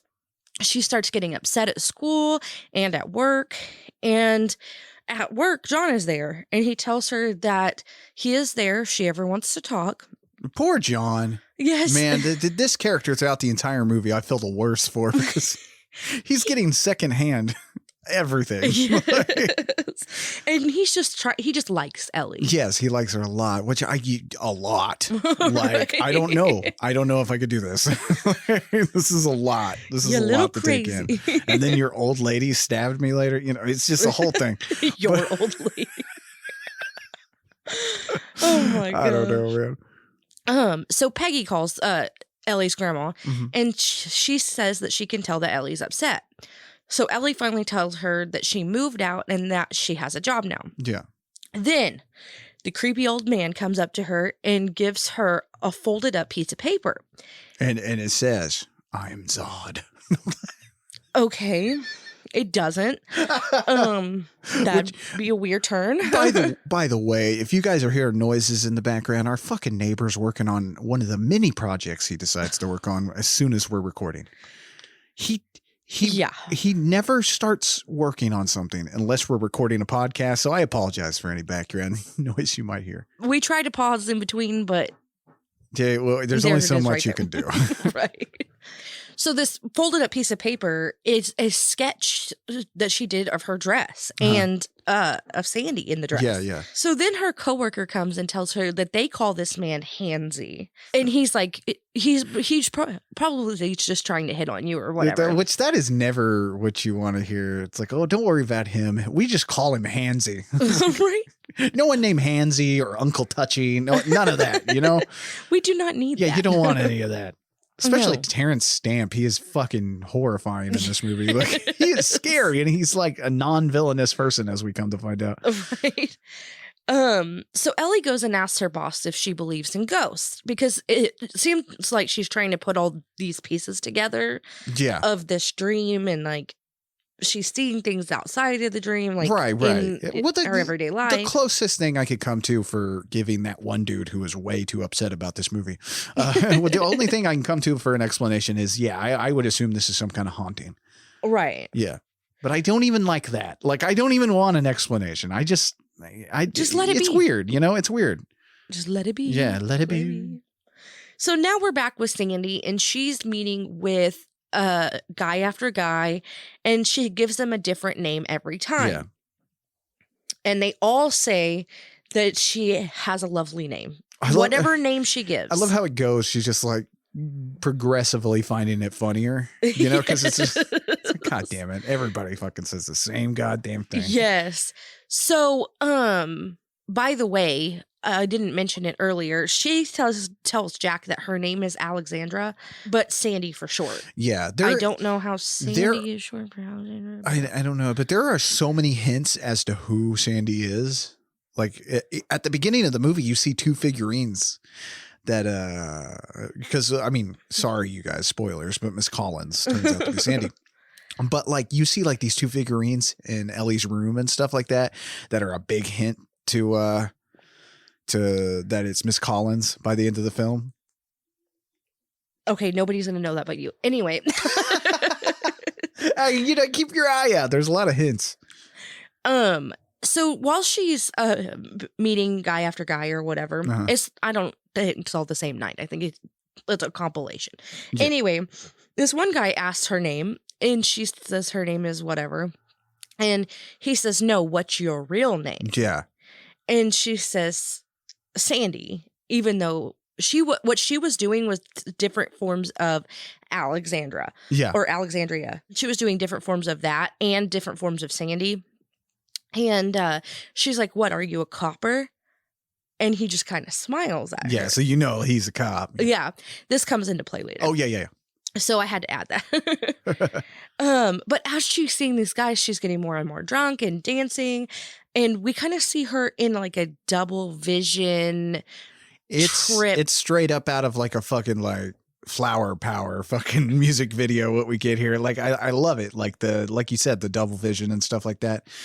Now, surprisingly, a lot of the shots of mirrors and things in this movie, not all of them, but they were done practically. You know, earlier in the film when she approaches the coat check guy, his reflection is actually that actor's twin. Oh, wow. Acting beside him and stuff.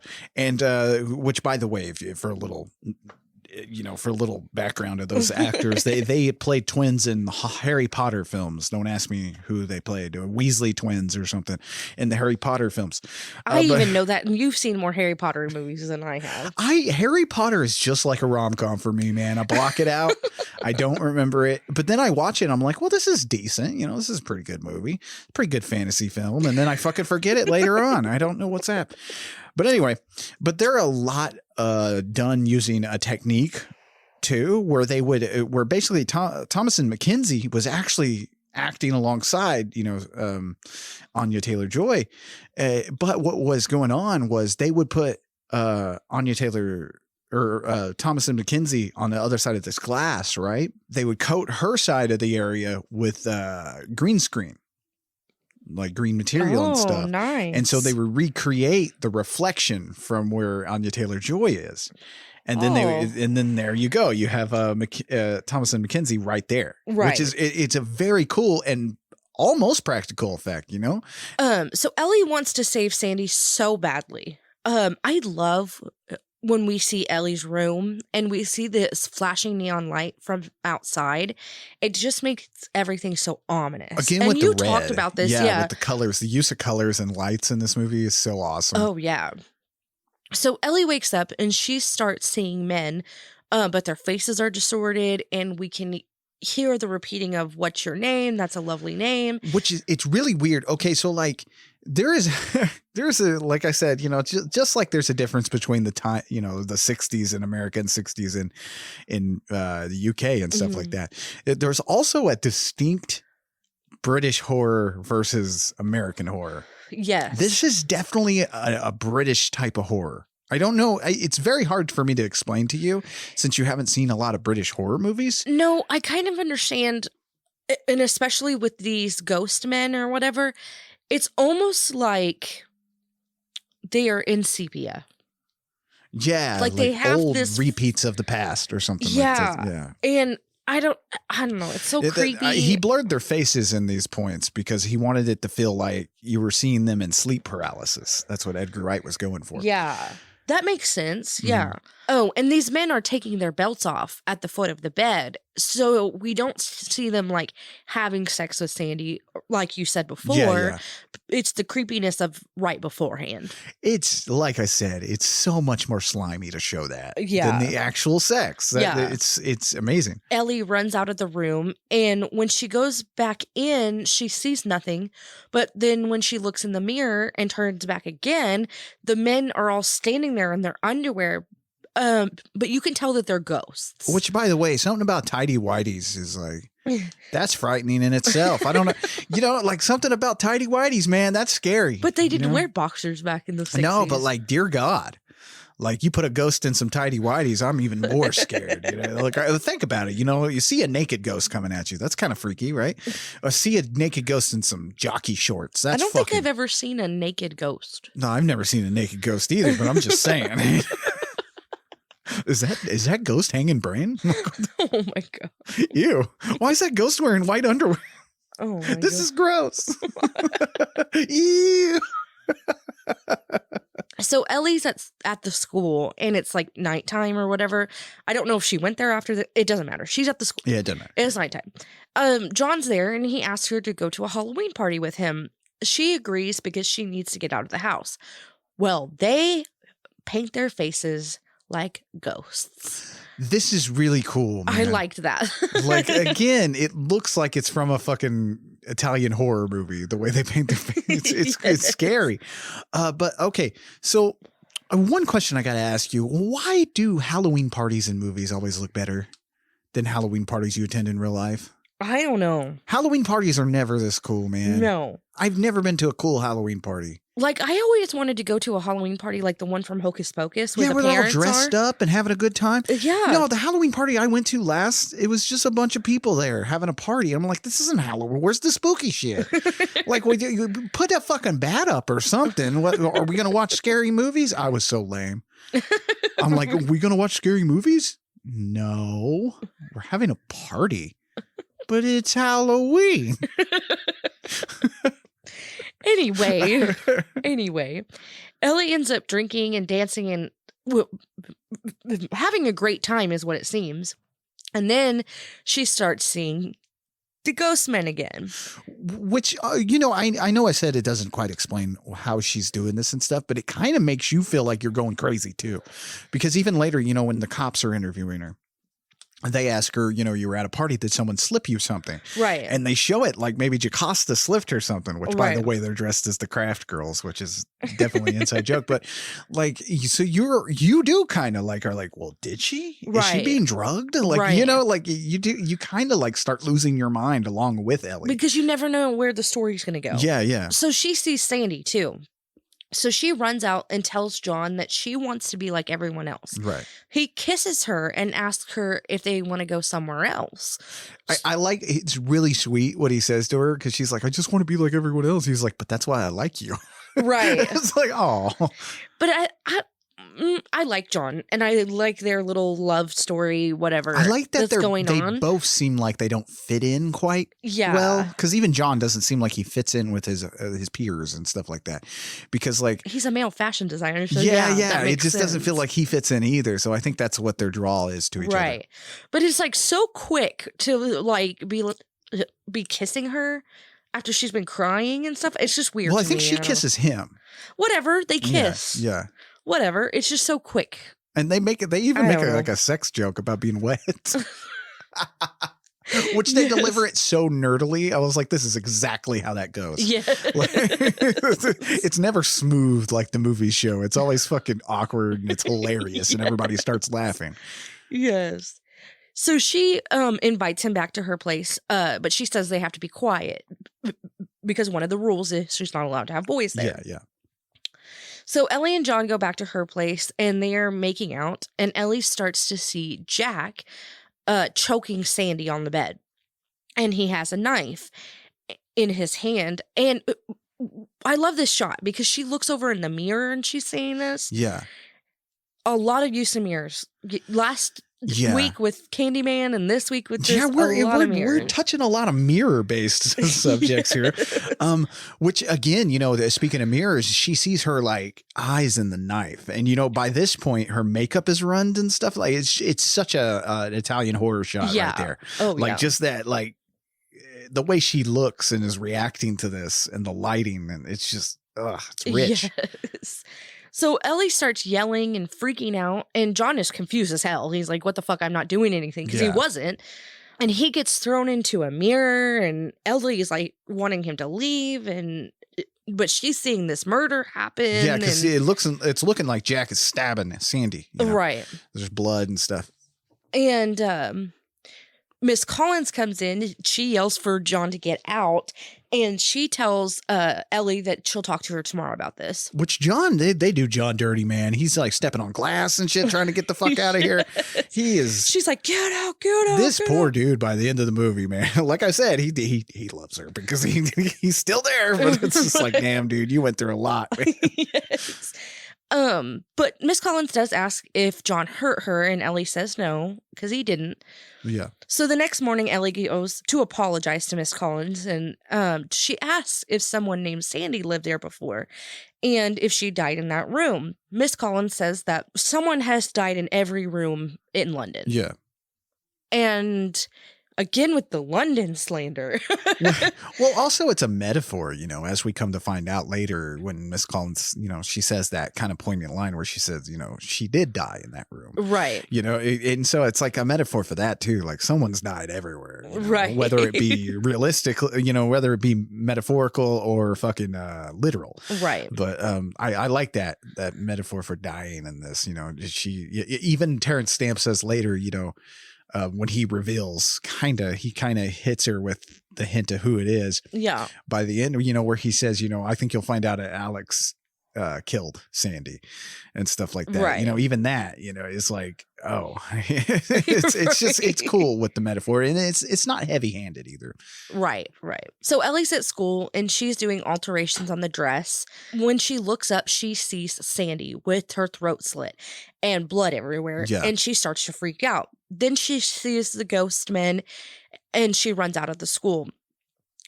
And she runs through the streets. She sees Sandy and all of these ghost men just all over town. Like everywhere she's running, she fucking sees them down alleys. I like the way he handles the ghost images. Yeah. Well, because you're kind of not quite sure if they're ghosts or what's going on, but like, I like how he handles this, man. It's such a cool fucking technique because also it's the daytime, right? So it's and freaky. they have that like I said, like that sepia filter. Yeah. And you know what I like about that is Sandy doesn't have that. No. Sandy is like a person, like just standing there. Yeah, but also like what's really cool about the way he does this, it's something we talked about in our Japanese horror thing. It's that uncanny valley type thing where you're seeing a person, but something's not quite right. Right. Where he changes the colors of these people, blurs their face out. That's that's scary because because a lot of people might make these dudes look like fucked up monsters. Right. You know, which they kind of are later on in the movie, but like here they're not quite like that. They're just something's not right. And the same when you do see when Sandy starts getting scarier through this, like something's not right here. Like she is scary during the scenes, but she doesn't look any different than she's looked through the whole movie. It's just a look in her eyes she gets. Right. So Ellie goes to talk to the police and says that she witnessed a murder from the 60s. And they want to know if she's been doing drugs or if she got slipped some drugs. Which I don't know if you would be that surprised if they started asking. Like if I went walking in, I witnessed a murder. Oh, where? 1954 or something like that. Right. What? Okay, so what are you doing? What are you having? You just slip something? You know? What is wrong with you? But she's trying to explain that she's had these dreams or visions or whatever, and she sees these landmarks in these visions, but then she's seeing them in person. Yeah, which is something we didn't really touch on, but like she has through the whole movie, she started noticing that her visions aren't just, you know, because I think at first she thinks they're just dreams. Right. You know, but like then throughout she's starting to see more and more like hints of the locales she saw in her dreams. Right. She's like, oh shit, this has like really happened. She said this has happened since she moved there to London. They asked her how long she's been there. Not very long or whatever. And they're like, London's a creepy place. Like, more slander about fucking London. It makes me want to go there more. It does. I don't know what it is. Every time I see one of these horror movies where it takes place in London, I'm like, man, I really need a vacation in London. Right. You know, I need to save up some money and go to London. I want to get haunted in London. Yeah, you get haunted. You might see a fucking werewolf. Who knows? It's going to be a good time. Oh, yeah, you're right. Yeah. You might be the werewolf. Oh, goddamn, that would be my luck. Yeah. That would be my luck. The American werewolf. An American fat werewolf in London. Oh, my gosh. Well, it wasn't hard to kill him. He doesn't run very fast. Oh, my God. Anyway. We caught him at the local Carl's Jr. Built that for American werewolves, we did. Stop it. But Ellie says that she's seen the murderer around Soho. She's talking about the old man. Yeah. And she thinks he's Jack. Right. They think that she might be schizophrenic. And they tell her she needs to find some help. Which is cool because up until this point of the movie, we're creeped out by all the visions and dreams she's having. But now it's turned into a murder mystery. Right. Which is pretty cool, man. Yeah. I like a little murder mystery. I love how this movie is such little bits and pieces of every like kind of movie that I like. You know? Yeah. I like that too. It's just, I don't know. I like the way it progresses. Right. So Ellie then goes to the library to try and figure out this murder on her own. Yeah. She finds newspaper articles on Sandy and the murder, or she's trying to find these new newspaper articles. Well, John's in the library and he goes to talk to her and bring her stuff from class. She tells him what she saw when he was there with her at her house, and he offers to help her with her research. And a little later, he goes to get something and she starts to see the men ghosts again, and she's freaking out, running around the library, and she grabs a pair of scissors because she's about to stab one of them. She says, fuck it. I'm gonna fucking kill them. And she goes to stab, and when she does, she almost stabs Jocasta, but John like grabs her arm right when this happens. Which crazy as shit. Which, you know, go ahead and just let her. Yeah, just one time, okay? I hate this girl. I don't know. Yes. Why do I hate this girl so much? And she runs off to, like, go get security or whatever, and Don, like, chases after her. He's like, no, Jocasta, wait. So then, not Sandy, Ellie then runs, and she follows Sandy because she sees her in the street or whatever. And she sees that Sandy is being chased by Jack. Which, again, it's just more of her, like, dreams and visions. It's like they're turning on her, which is a horrifying thought. You know, like, you're having these dreams of, like, the 60s and 70s, but now everything's fucked up and scary. Yes. Because Ellie goes to stop Sandy, like grab her and stop her or whatever. And Sandy yells, and you don't know if she's yelling at Ellie or if she's yelling at Jack, but she says, leave me alone or whatever. Uh-huh. And then Ellie comes to laying in the street in the rain, and she sees the old man. So she follows him to the pub. And she's actually supposed to be working that night. They were like, where the fuck have you been? That's not what you want to hear at your job, man. Right.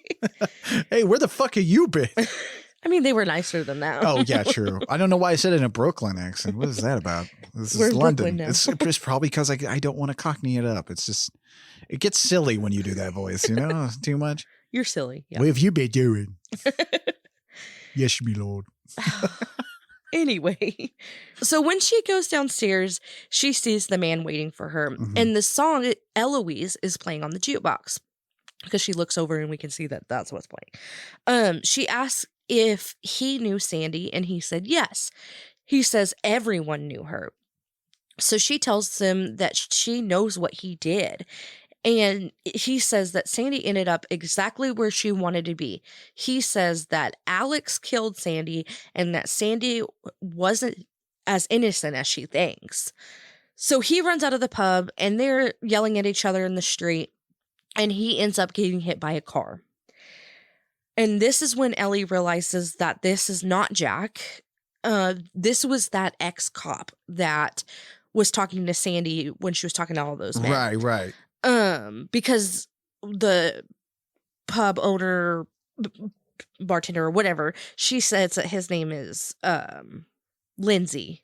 Yes. And not Jack. Yeah. She finds out he's And a she former was vice cop. Right. And she's like, oh, fuck. Oh, shit. Oopsie. Like, you gotta love a good surprise car death. Like, this comes out of fucking nowhere, man. Oh, yeah. I did not expect this. And we haven't been seeing too many cars, but then there's just one guy. And he gets out of his car and he was like, he was just standing in the middle of the street. Then why didn't you move? What are you doing? If you saw him standing in the middle of the street, why didn't you Well, I couldn't stop. Oh my God, he did not say that. I was going to get me crisps. Oh my God, stop it. Me fish and chips. You just make me Tally want... ho. Nothing to see here then. I wish I had a pair of scissors to throw at you right now. London.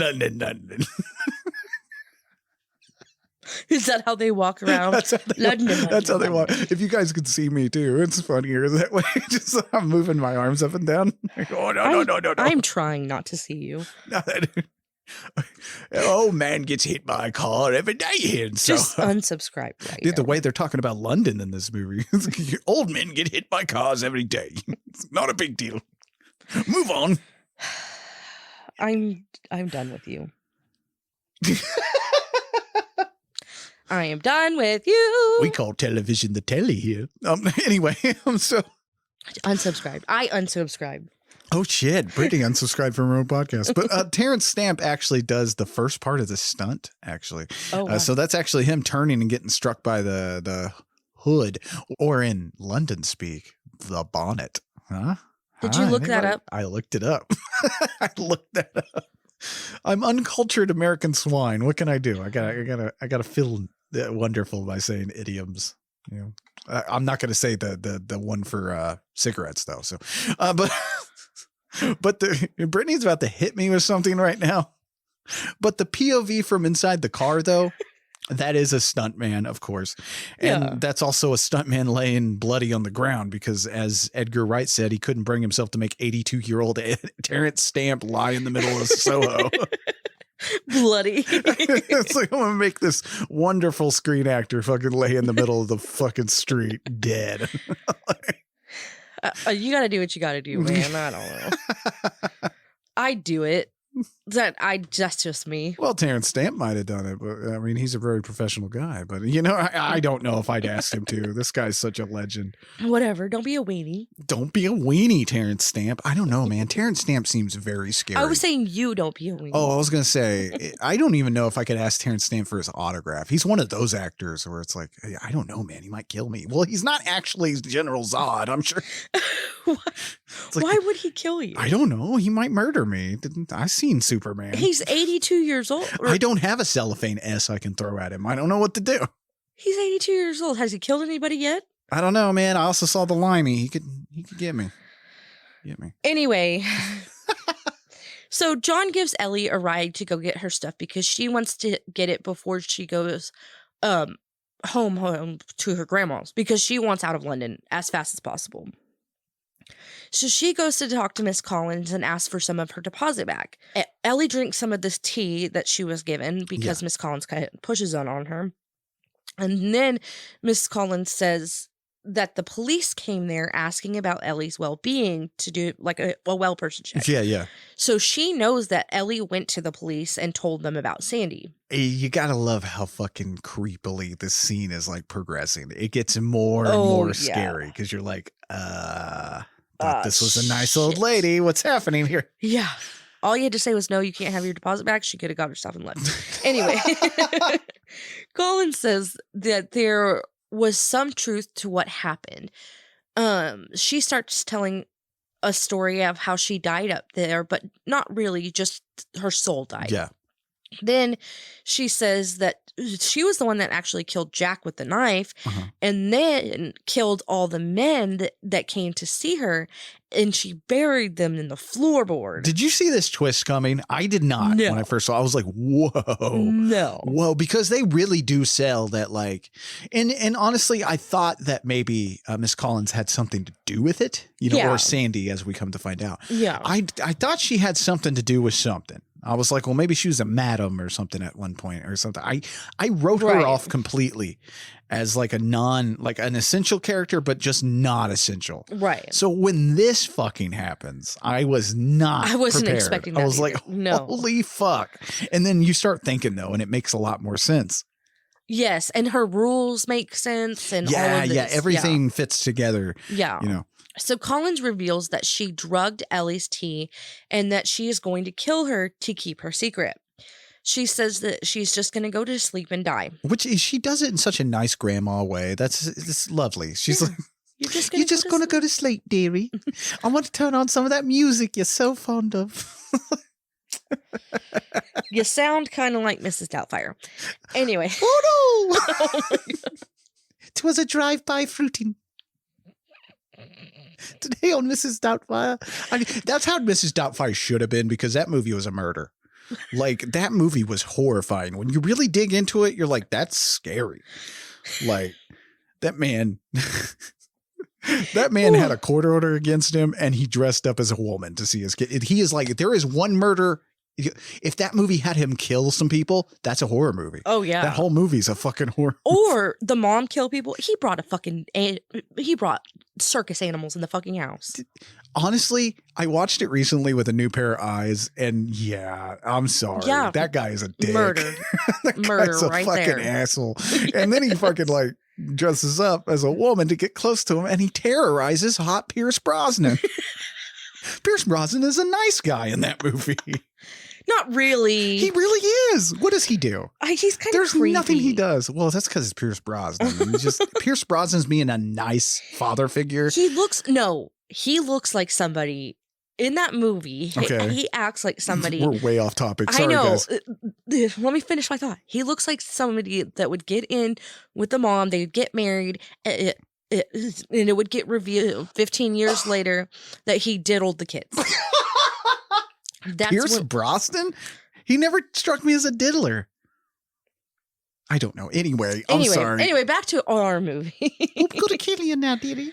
Anyway, so John rings the bell because Ellie has been in there a long time. Yeah. So Collins grabs a knife and lets him in, but stabs him. Jesus, he gets gut right stabbed. when he fucking gets in there. I swear to God, poor John, man. Poor John. I know, like, right? you kind of think he might be saving the day, but then he gets fucking stabbed and has to lay there and bleed out. Like, what the fuck? Jesus Christ. So then Collins starts to attack Ellie as they're going up the stairs. Yeah.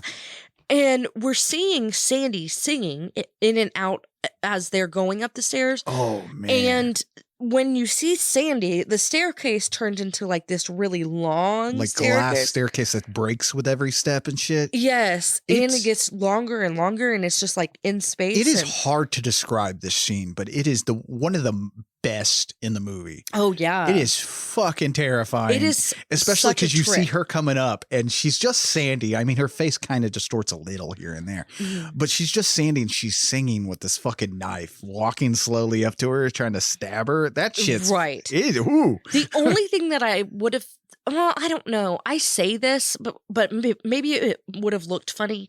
Is I think it would have been cool if Miss Collins was singing at the same time. You told me that. I understand your feeling of it, and yes, that would have been kind of creepy, but at the same time, I think it would have been hilarious. I was about to say, would it be too cartoonish? I think it would have been too cartoonish, and you can definitely tell that Edgar Wright is trying not to be funny here. Right. I mean, it bleeds through serious. here and there. You know, right. Like I said, you know, with that whole delivery John gives about the being wet line and stuff like that shit's funny. But like, you can tell he's trying his best not to be fucking funny with this, especially because I think having the old lady sing juxtaposed to Sandy would have made it too funny. Right. Yeah, right. It would have been a little silly, and you didn't need that here because like it's creepy. Right. Like, right. The house is on fire now because of a cigarette that gets knocked over. And as they're going up the stairs, Ellie kind of comes to enough to realize that she can kick Collins. Yeah. So she kicks her and runs up to the room, and she sees the phone. It zooms in on this green phone with all this red around. So she's going to the phone, but these hands start sticking out of the floorboard. All these hands start plowing up, which is kind of like it looks like a scene from that Repulsion movie from '65, man. It's so fucking scary where all these hands. Yeah. Because again, it's something you're not expecting. No, that part scared me because I was like, I didn't expect these guys to come back. Right. You know. So the ghosts end up asking for help from Ellie, and they want her to kill Collins. Well, Collins comes in the room and she says that she didn't want any of this. And, but she says she's not going to prison. So she starts to slit her throat. Yeah. But Ellie stops her. Which I love. I love when the ghosts are asking for help and Ellie's like, no, like you're awful too. Right. Like, I'm not going to help you. No. And Ellie asks her to live and starts hugging her. Mm-hmm. And Sandy appears and says that Ellie can't save her and that she needs to save herself and John. Sandy goes to sit down on the bed as the house is engulfed in flames, and Ellie goes to save herself, and it looks like John's already dead. Yeah. We're left with Sandy kind of, which, like I said, she's not burning. You don't see her. No, you don't see burning. that yet, but the room's on fire, so you know she's died in this fire because Right. they show outside later on and it's fucking gone. Yeah. But again, for this to work, you know, for this to have because it's kind of emotional, you know, because you are torn, even though fucking this is terrifying, this old lady coming at you and also your vision singing a song trying to stab you. Shit's terrifying. She's kind of the villain and stuff like that. It's fine. But also at the same time, you're left with this empathetic feeling for her. You're kind of right along with Ellie here, especially when the fucking ghost men pop up out of the ground, because your first thought is, avenge the ghosts. But also it's kind of like, no, you're terrible. Right. She might be terrible, but you're more terrible. Exactly. So you're left with this empathetic feeling, which does make this more poignant, you know? And then you're left with Ellie with her sympathy, and she's like, she's not even mad that she almost died. Like, she's like, because it makes sense. Right. She's like, she's not okay. Right. She's like, I love you. Like, I'm here for you kind of thing. If this is what you want, then fine. But like, I want you to live. I think she wanted to continue the story. Yeah. Like, she wanted to know more, I think is what it was. Maybe. Yeah. That's a good point. But it was time for all of this to die. Right. In this timeline thing. Whatever. I don't know. This is just how I read it. But it's a very interesting end here. Yes. Like it's a very different way to go about this, because your main villain turns out to be the person you're sympathetic for. Right. Which, and so it makes it, I don't know. Like I said, it fits together really nicely, and I enjoy it.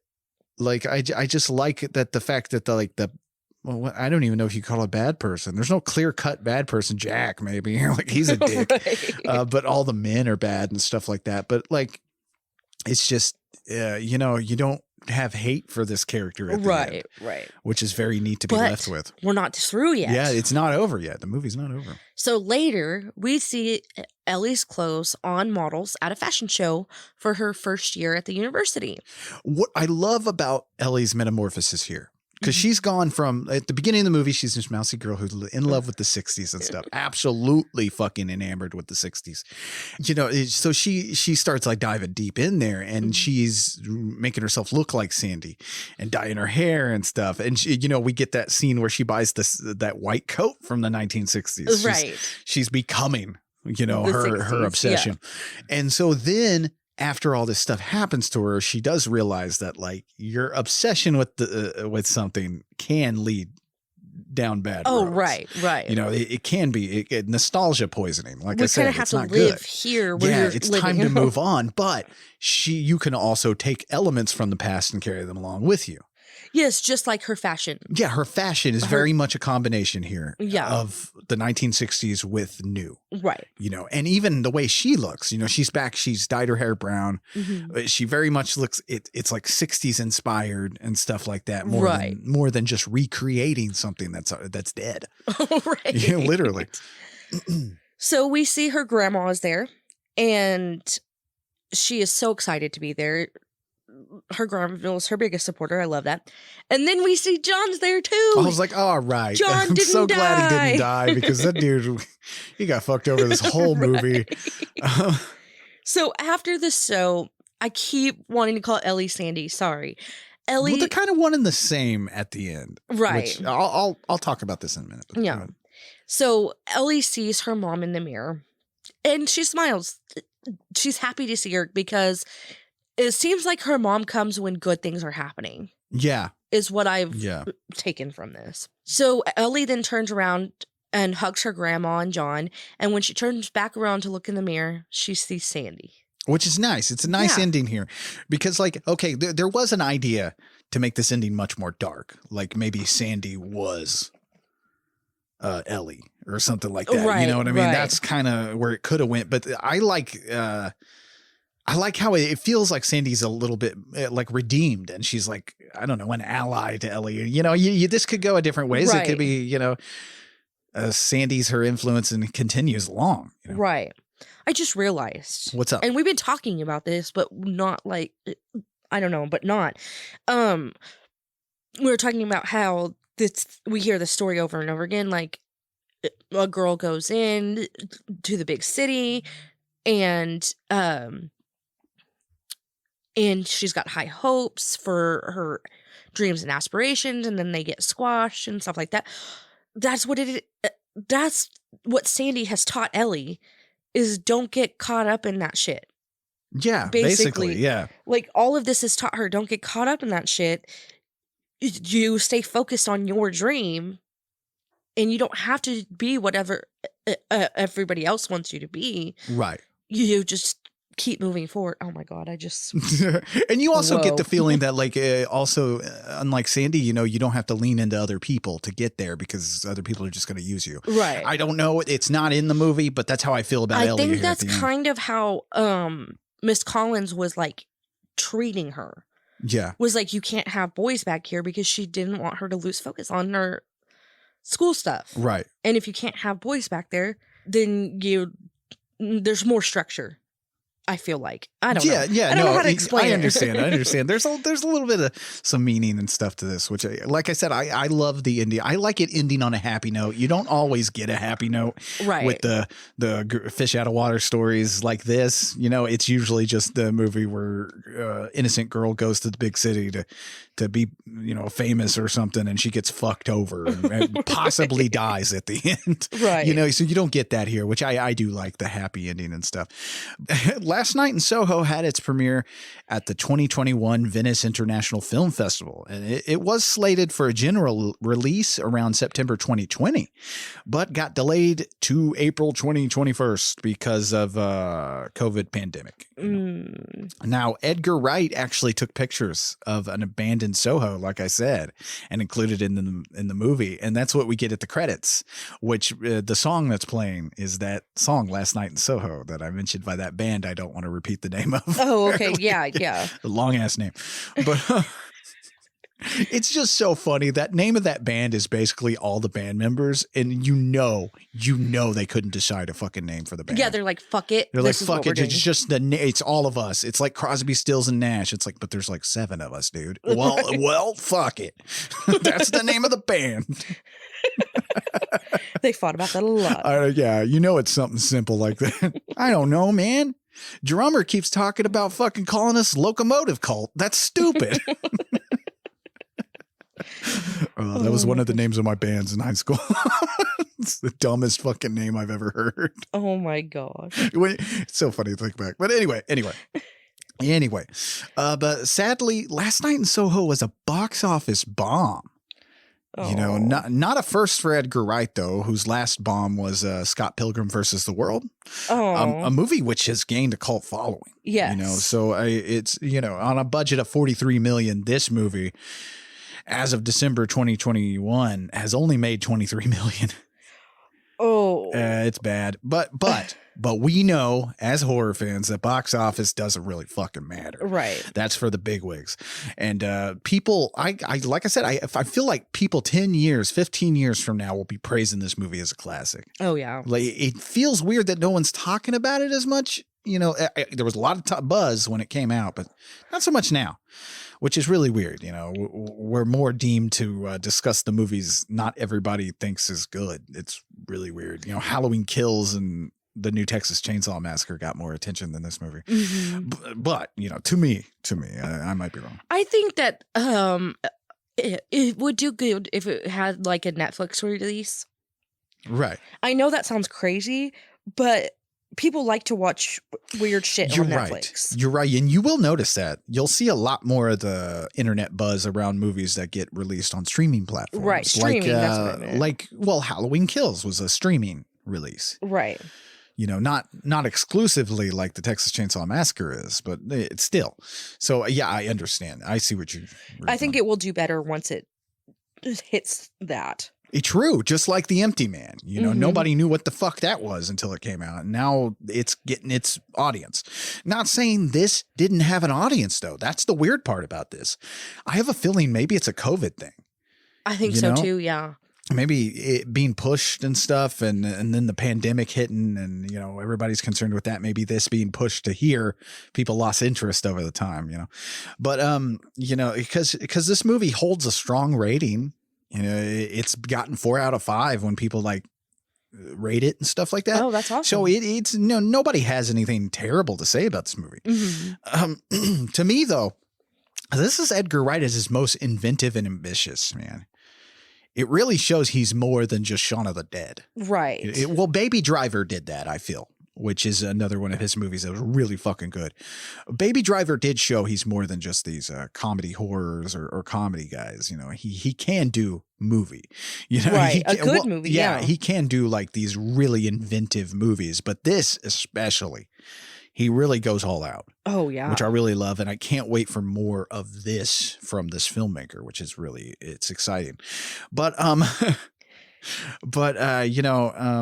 cinematography, by the way, I got to mention cinematography again. The way this movie is shot is fucking gorgeous. Oh, yeah. Jesus. Every shot is like a piece of art. Yes. And the colors, and it's just so good. Chung Hun Chung deserves a fucking award for the fucking cinematography on this. But this movie is a film that really sticks out amongst the typical horror fare of 2021. It sticks out from the horror movies we're talking about this month. Right. It's just it's so surprisingly good.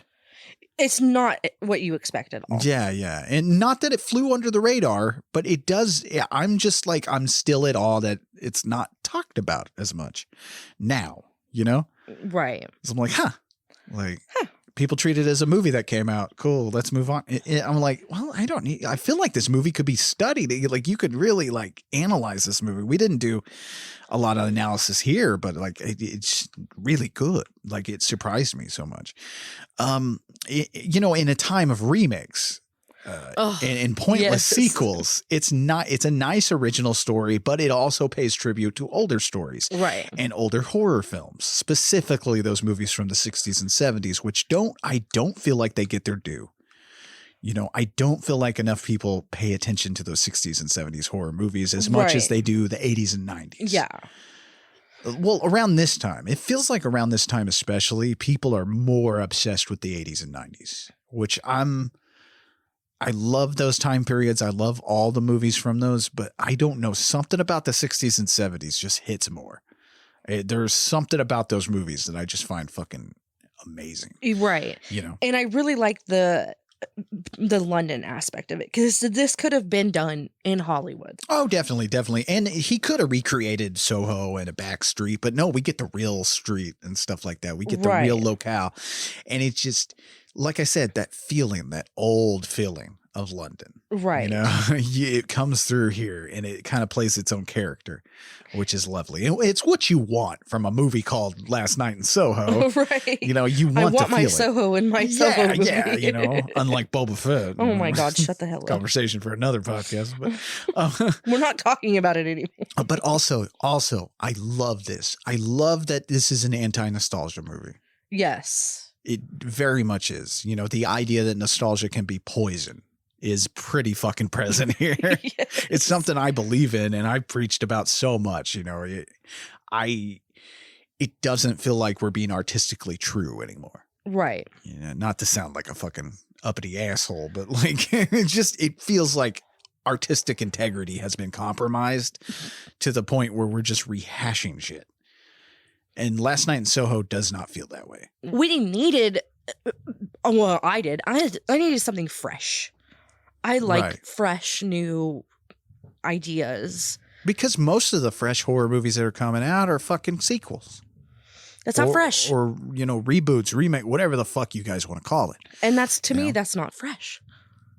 This is what the fuck is he doing? Again, you guys, I apologize for the background noise. That's our neighbor doing something with a motor. I'm going to shove that motor up his I ass. know, right? You're ruining our thoughts here. We're having a nice moment. He really did. I don't know what I was going to say. See, he fucked up. Okay, go ahead. No, I understand that this is a play. We talked about it a lot. This is a play on the classic, like, small town girl goes to the big city with a huge twist. And I like twists. He does such a good job at making this feel fresh and making it its own original thing. Whereas, a lot of people who pay tribute, because this whole movie pays tribute to classic horror movies. Right. Like, but it's less on the nose than a lot of movies do nowadays. When someone does that, they go full on almost trying to recreate a movie. And I'm like, no, man, if I wanted that, I'd go watch that. The worst possible thing you can do as a filmmaker to me is make me want to go watch a better movie. Right. That is the worst possible thing. There's two things that I consider trash movies. I do, and you'll never hear me say this very often. But what I consider a bad movie is if your movie makes me want to go see a better movie that you're fucking tributing or homaging or whatever you want to call it, or if it's fucking boring. That's the only thing. And he does it in such a way here that it's not so annoying. Right. And I'm not like, well, I'll just go watch Suspiria. Right. While I've compared it to Suspiria, it very much is not Suspiria. It's not that movie. It's just, it does have a feel to it. It has an underlining feel. It doesn't even look like Suspiria that much. There are a few shots here and there, but it has that feel. Right. That creepy. It has that creepy vibe to it, which is something that's hard to explain, but I'm sure those of you who are fans of Suspiria get what we're saying here. Right. I feel like fucking I'm going to be one of those old dudes who are like, I loved it back then. I feel like that's what this movie is going to be. And I'm so excited because a lot of these movies, especially the ones this month, I feel are going to be the cult movies of tomorrow. Right.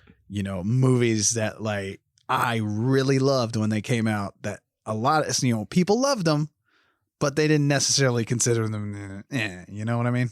At the time, right. At the time. Right.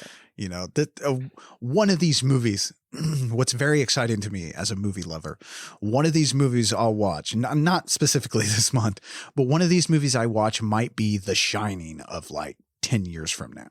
Oh, yeah. You know what I mean? Like, Yeah. I'm so excited for one day where I'm like, that's right. They're teaching classes on this fucking movie that I love that everybody kind of pissed on, Is that why you watch all the movies? Oh, yeah. You never know when you're going to watch some fucking fire. Right. But enough about me and my love for this movie. What did you think about 2021's Last Night in Soho? I loved it. It left me wanting to watch it. I know that's weird to say, but like, I have a really hard time watching movies from start to finish. And whenever I say I watch a movie, and I've seen all of it, it's probably in spurts.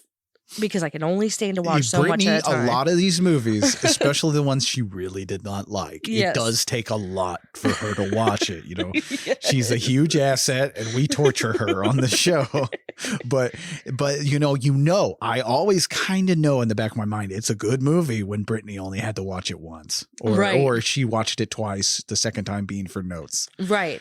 And because so many times I'll just turn it off in the middle and I'll just watch it when I do my notes. I don't care about it. But this one left me, I had to pause because I had to go do mom shit or whatever.